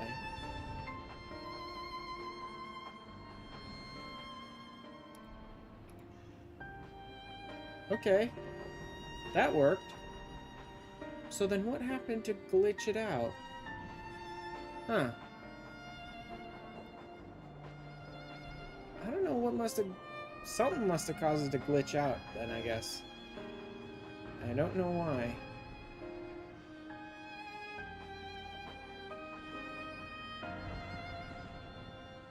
Oh well. Alright, back into the game. Subscribers know the keywords besides their magical prowess. Is there a lot more you can share? Damn helicopters. Just flying over our town constantly all the time. Like, it's happening more and more often. Of course. A man named Hesperos is in charge of Asphodelos. Not only does he have thorough knowledge of the creatures here, but he takes great pains to be a mentor to each of the warders under his charge. Okay. Now that that has turned off, let me see if I can turn it on again, or if that's what's happening. It's somehow like glitching out after it does it once. Nope. Okay, so just doing it once isn't breaking it. So then I don't know what broke it previously.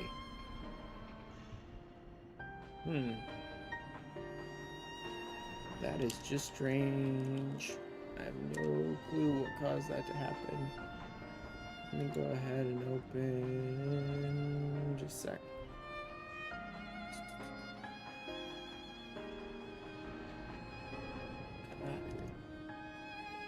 Aggressively does not want to, like, load anything.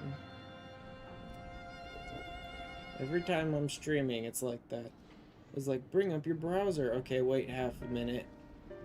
Type in a URL. Okay, wait a minute and a half.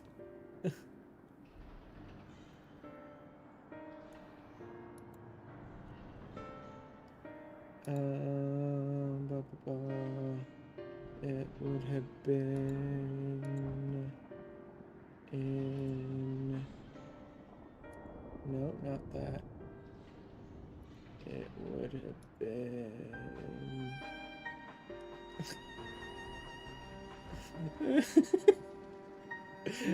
Luca says it, Mello immediately adds it.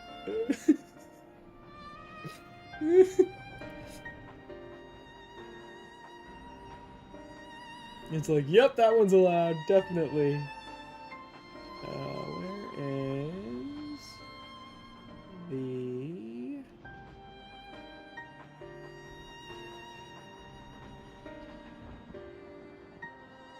Not all requests I want. Why is it not in there?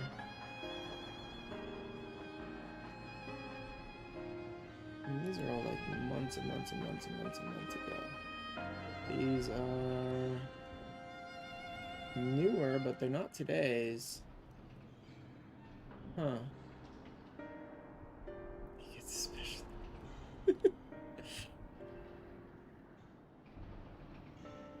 That's weird. Sorry, I'm looking at some of my request stuff. My rewards, requests, stuff like that.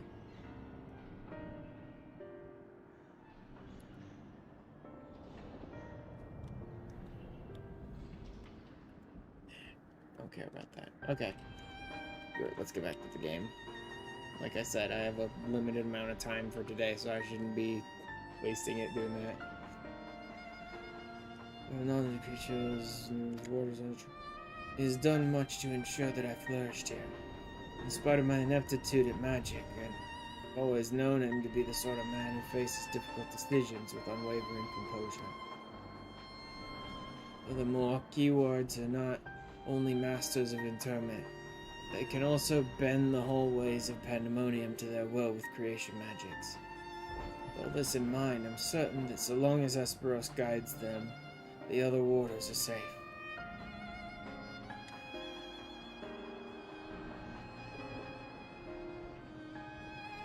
I can see why absolute control over the environs is imperative. When we faced the hippocampus upon arid sands instead of waterways, I suspect the battle would have ended much more quickly.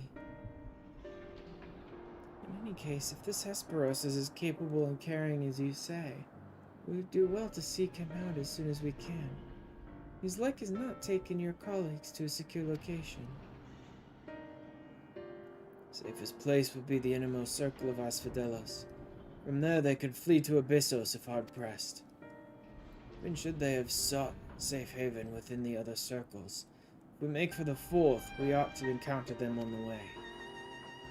Indeed, we shall gain a comprehensive understanding of the situation within Asphodelos, which will be essential in determining whether we ought to continue down to Abyssos.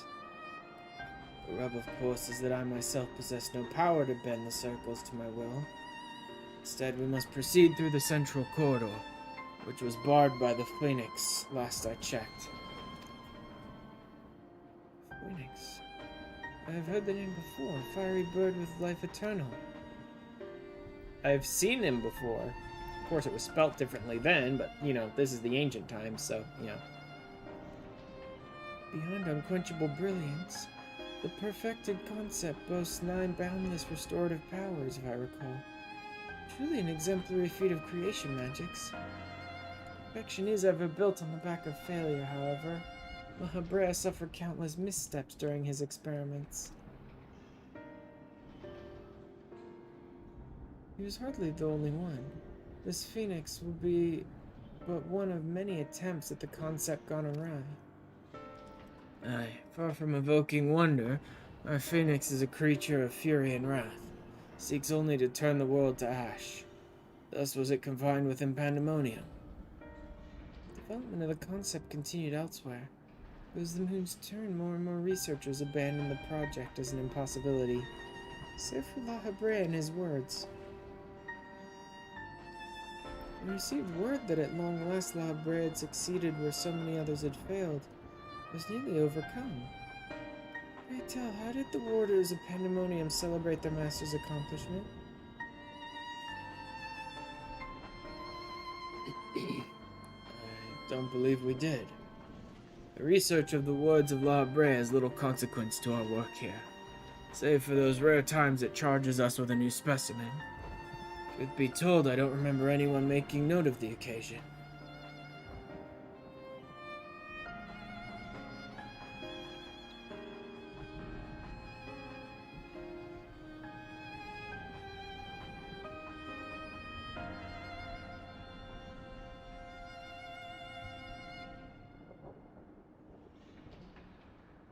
Enough reminiscing. We must make ready to confront the Phoenix. It's possible that it flew off to some other wing of Pandaemonium. We would make that assumption at our own peril. Better to assume that we'll need to bring Asphodelos' most unruly subject to heel. Certainly see no reason to delay. Phoenix's power over flame will avail it far less in a barren corridor than elsewhere. This may well serve us to subdue it sooner rather than later.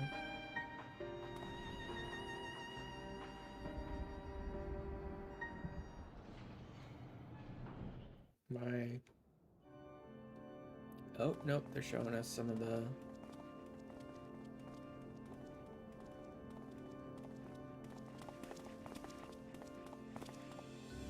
It feels like this raid storyline is going a lot faster than a lot of the others. Although I suppose the in-between sections do tend to go pretty fast. Even back when I was doing Eden, the big sections tended to be the points in between, right? Four stages and then a big chunk of storyline. Hello, Dracula. I mean, Hesperos.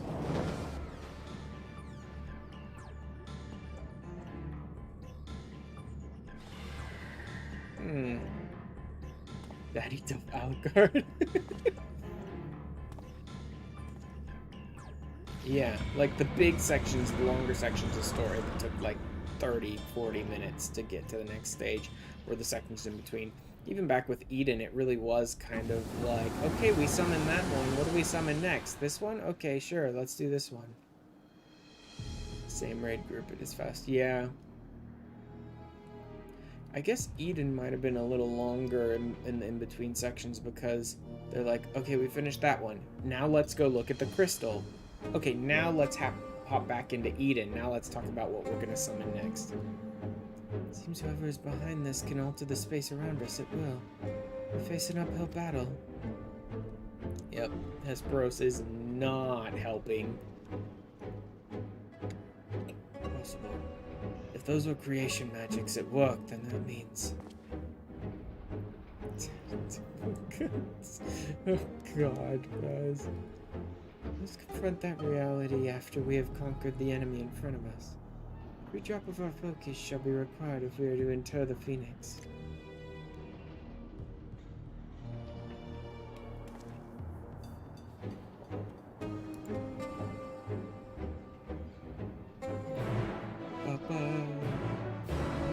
Tell me this is it. Tell me I don't have to do another story beat. Yes, right into the third circle. At this rate, we might actually get there. Oh, no. No, we won't. After we finish the third circle, I think I'm going to end the stream there. I do want to continue, but it's actually getting pretty close to 5. Yeah. Let's go ahead and queue up for the third circle. So, on Saturday, I'm going to need to finish up the 4th circle, and then I'll get into Abyssos and do as much of that as I can. Hopefully all of it. And then next week, I'll be able to be ready for Savage.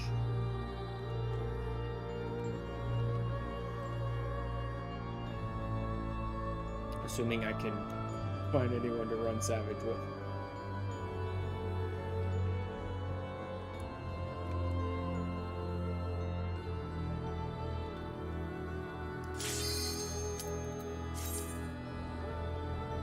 The ads to not die in each other's AoEs.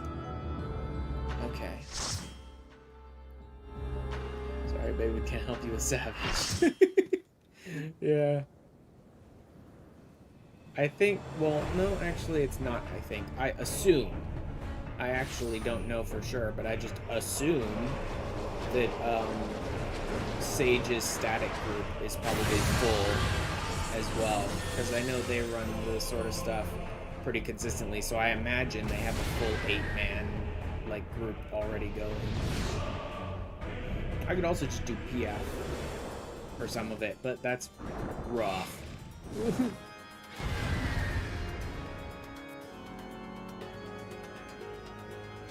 I don't remember this. It's like, yeah, well, I don't know this either.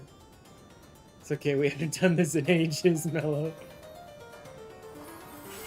What was that? Big fireball out, little fireball in, then out. Cover dark fire with a circle. Fuck it. Let's go.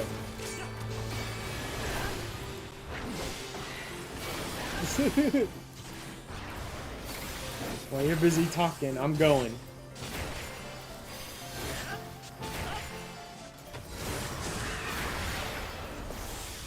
Some of these songs are... Some of the sections of this song, or As Fidelos, are a little weird, like when they're just playing on the piano, like right? But it's, I will say it's not that it's like out of place though.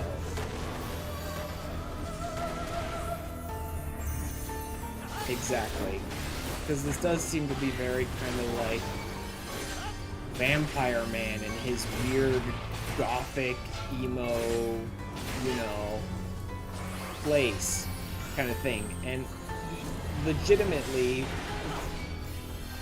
if you think about it from like Castlevania or something like that, then there actually were sections where that music would fit in perfectly. Like in the library areas or things like that in Castlevania. That kind of music would kind of fit perfectly.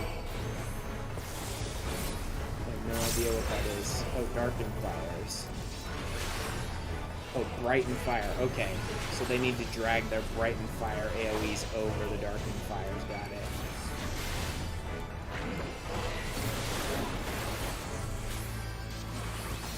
Memorize this in Savage. It's seared in my brain for me. I clogged this for 3 months of my life. I don't know if I can. By the way, we reached Enrage. That's a clear for me. We reached Enrage. That's a clear. Yep, sure, that's a clear.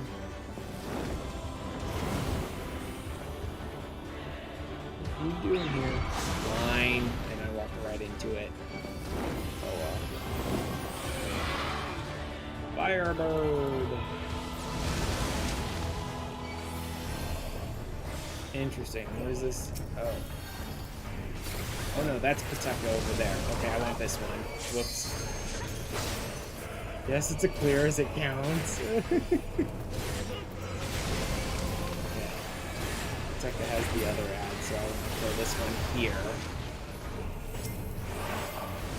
Pateka's grabbing that one, so let me go this way. Crap, I walked right into that.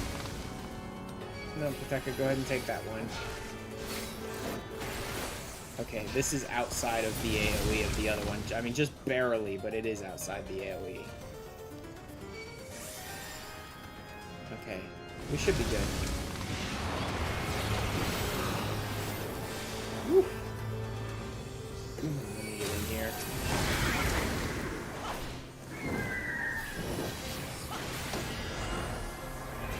Dead Rebuild. I mean, it makes sense for Phoenix, but I have no idea what it's doing.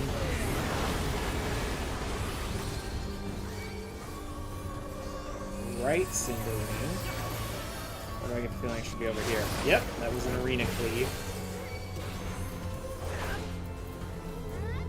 Fledgling Flight, no idea.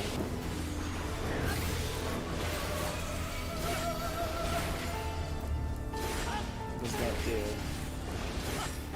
Okay.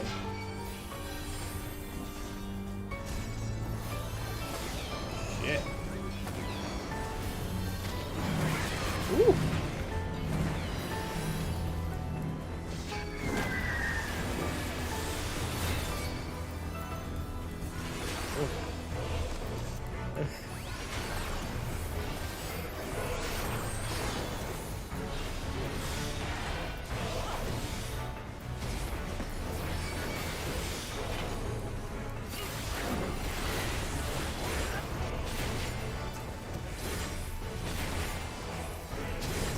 Yep, each Enrage 3 months. It's a carrot cow. What's it doing? Which direction is it going here?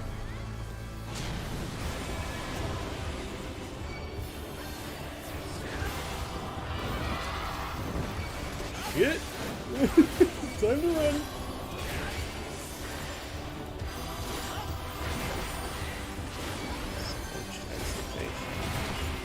Okay, that's just a straight up arena wide. So many nightmares that have Firebird.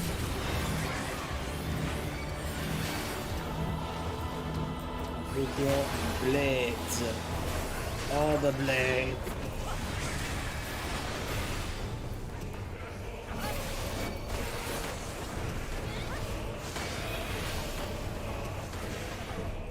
Huh. Straight across the center. I don't think I got hit by any of those. So, impressive. Oh no, that's another line. Right, we're back into this cycle now.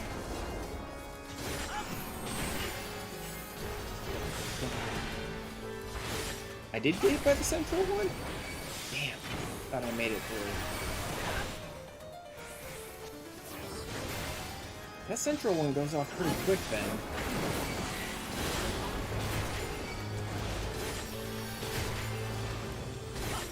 Thought cutting through the center like that would work pretty well.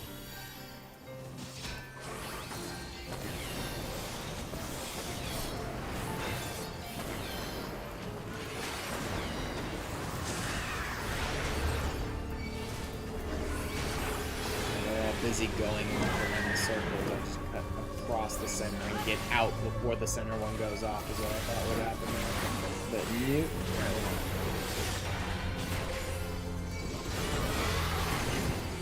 In the AoE, when you see it, you can consider it being...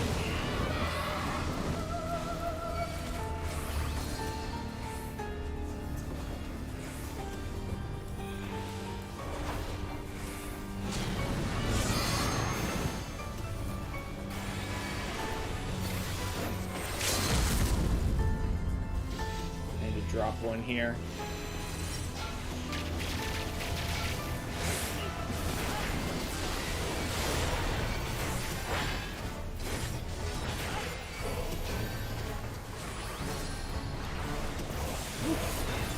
Now let's just do the blade combo. That'll keep my health up. Oh wait, left. I got stuck in a his left, my left, his wait, which left? Wait, hold on a sec there for a second. But we're good. Woof.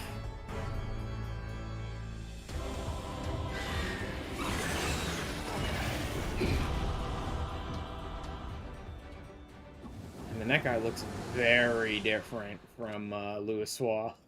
Look, this is a weird old Phoenix.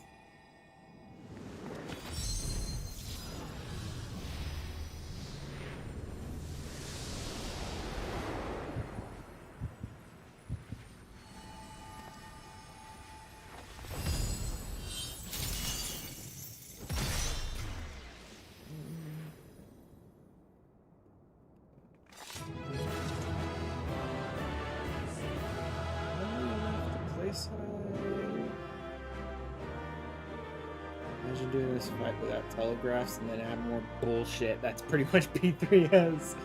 Oof.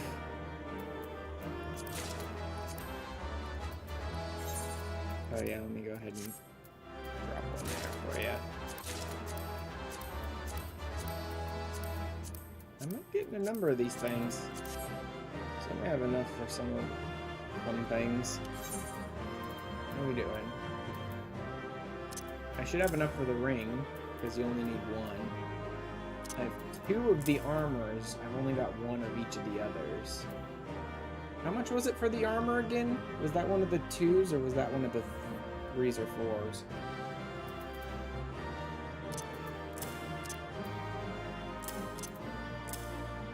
Four, I think. Okay. I think it was only 1 for accessories, though, so I should be able to grab an accessory. Again, not that I know that it'll matter at all. It may be low enough eye level that it really won't help me as a tank.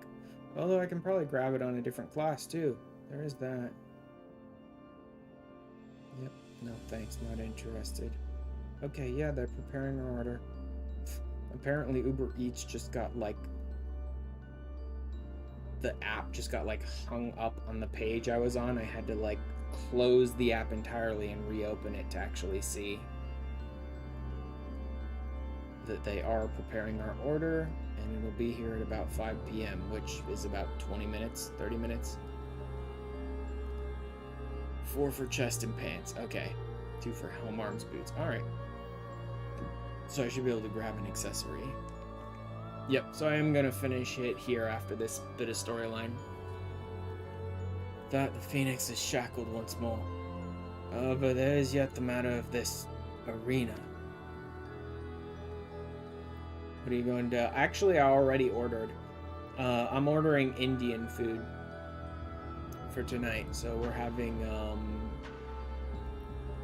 buttered naan, chicken tikka masala, and I decided to try out biryani. Mostly because of Final Fantasy XIV, because of the stupid Jinga biryani that they're talking about in the game. I decided I wanted to try out biryani, but not with Jinga. That's prawn, I think, like shrimp. It's a seafood thing, right? And I hate seafood, so definitely not Jinga. I got chicken biryani, and then chicken tikka masala, and then naan. so it should be here in about 30 minutes-ish. And it's so tasty. I've never had biryani before, but I have had tikka masala and naan plenty of times, and they're delicious. As you told us, there is but one person in Asphodels with the ability to and authority to wield such magics. A colleague that gave you some nice recipes for Indian food? Yeah. Fortunately, it appears he has saved us the trouble of finding him. Uh-huh.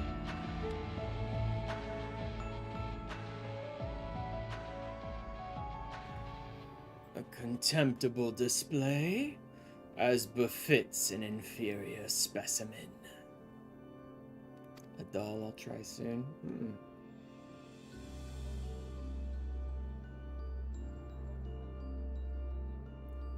Even so, I expected it would at least delay your advance. Imagine my surprise when I saw the chains of interment drag the phoenix back to its cage. Either the bird is even more of a failure than its creators cared to admit, or you are no mean trespassers.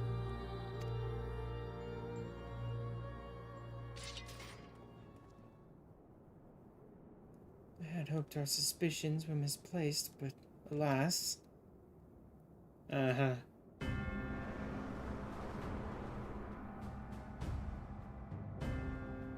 Hi, yeah, you're right, that's almost straight up just Alucard. It's pretty decent Dracula, too, actually. But that is almost just straight up Alucard. Really, the fact that they're father and son makes it, like I said, it's a pretty good version of either, honestly. Keyword Hesperos. Why? Why have you brought such chaos to your beloved Pandaemonium? Pandaemonium, pitiless, impenetrable, and utterly steadfast, unlike those charged with its keeping. Daddy vampire. What's possessed you? I don't understand. Oh, Ekthonios. Must you pester me with these inane questions? Think of it yourself. Surely you can muster a theory or two with that dim wit of yours. Then again, you have never been one for insight. Why Master La Habrea suffers your mediocrity, I shall never understand. Oh, I need to check on the food again. Mom's getting impatient. No, it's not on the way yet. They're preparing it now.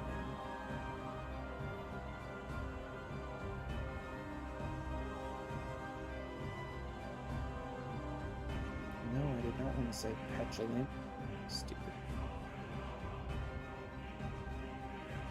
There we go.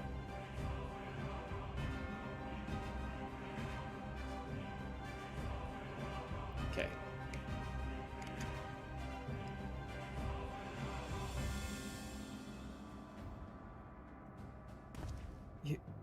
You may look like him, but you're not the Hesperos I know. Something has warped you too from the inside out.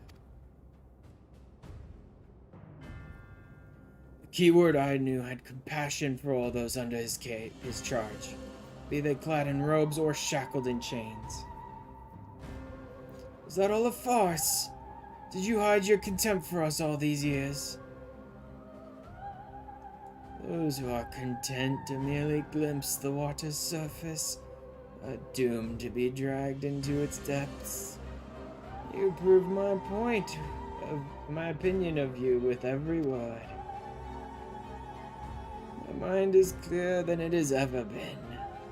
Even now, seeing you feebly grasp for answers makes the bile rise in my throat. Such wasted potential, to be son to Master La Habrea, yet no more skilled with magic than a newborn babe. Oh? La Habrea's child. Of course, it's always about La Habrea. Like, literal La Habrea's son, or is this just something he's saying of, like, you're one of his followers, you're his son, or whatever? Probably literal. Silence! You are not worthy to utter his name. For once, be grateful to witness a feat beyond your meager abilities, beyond your shallow reckoning. I have slipped the surly bonds of mortality. I have become one with our mythic creations and rid myself of imperfections. I stand upon the threshold of godhood. As a Hemithos shall I serve Master La Habrea, ever faithful unto the end of days. Hemithos, huh?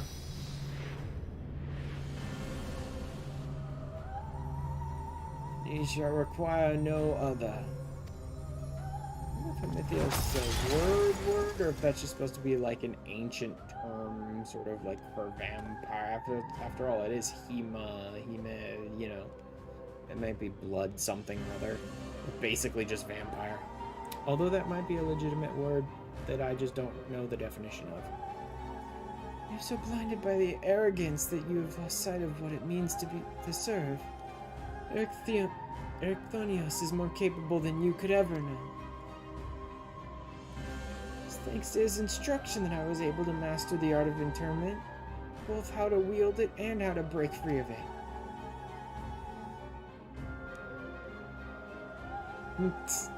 What? I'm just standing here. Ashran, let's quit this place. Whatever poison has corrupted Hesperos' mind, it's plain his power far eclipses our own. We must have time to gather our strength.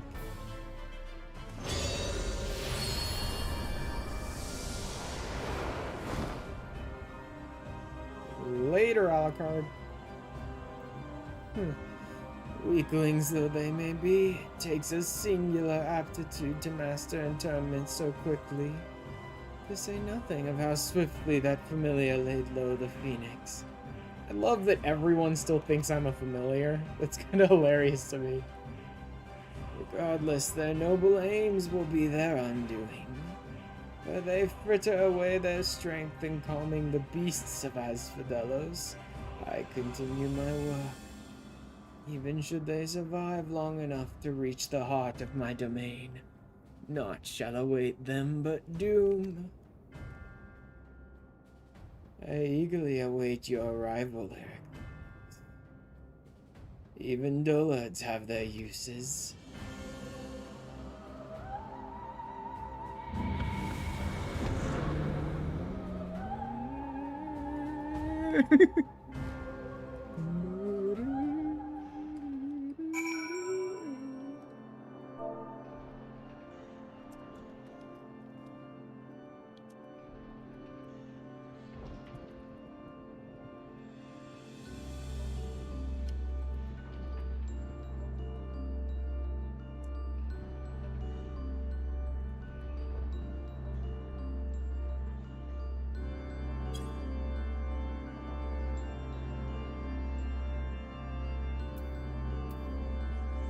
Alright, I am going to straight up call it here.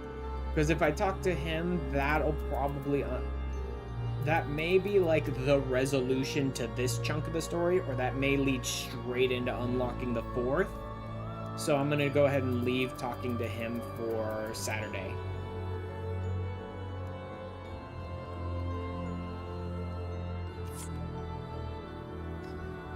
Alright. I have food coming in like 10 minutes, so let's hop over to Twitch.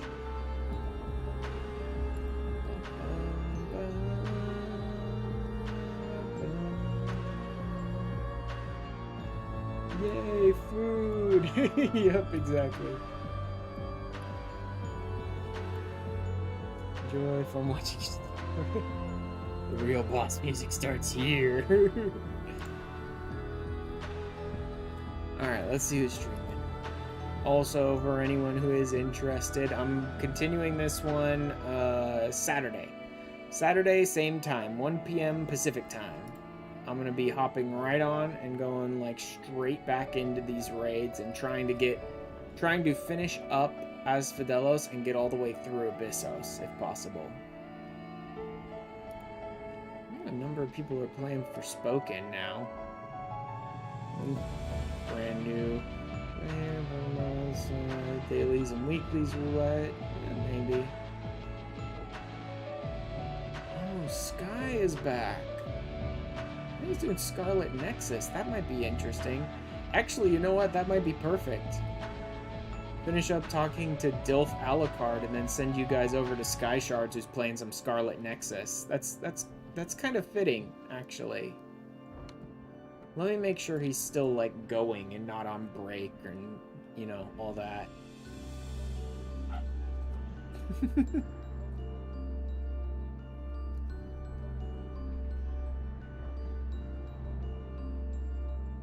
Yeah, this will be perfect, actually.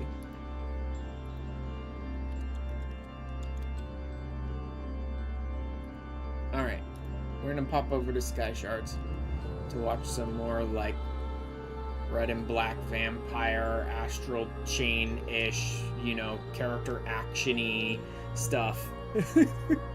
Whatever. That was probably the worst description of Scarlet Nexus anyone's ever given, but hey, that's what you're here for. An idiot saying stupid stuff. Anyway, we'll be back on Saturday to finish up as Fidelos and probably Abyssos as well. And then I'll be ready to jump into the Savages whenever I want, I guess, for the Pandaemonium stuff. And that puts me, like, that'll put me up to date with, like, a lot of the current content stuff. And I still have a lot of other side things I need to do as well, but those will come over the next couple weeks. And I also do want to get back into the MSQ and do 6.2 and 6.3 so I can start getting the, like, expert roulette and that sort of stuff too. But we'll get there. Over the next, like, month, a lot of that stuff's going to happen probably. So, lots of Final Fantasy XIV to come.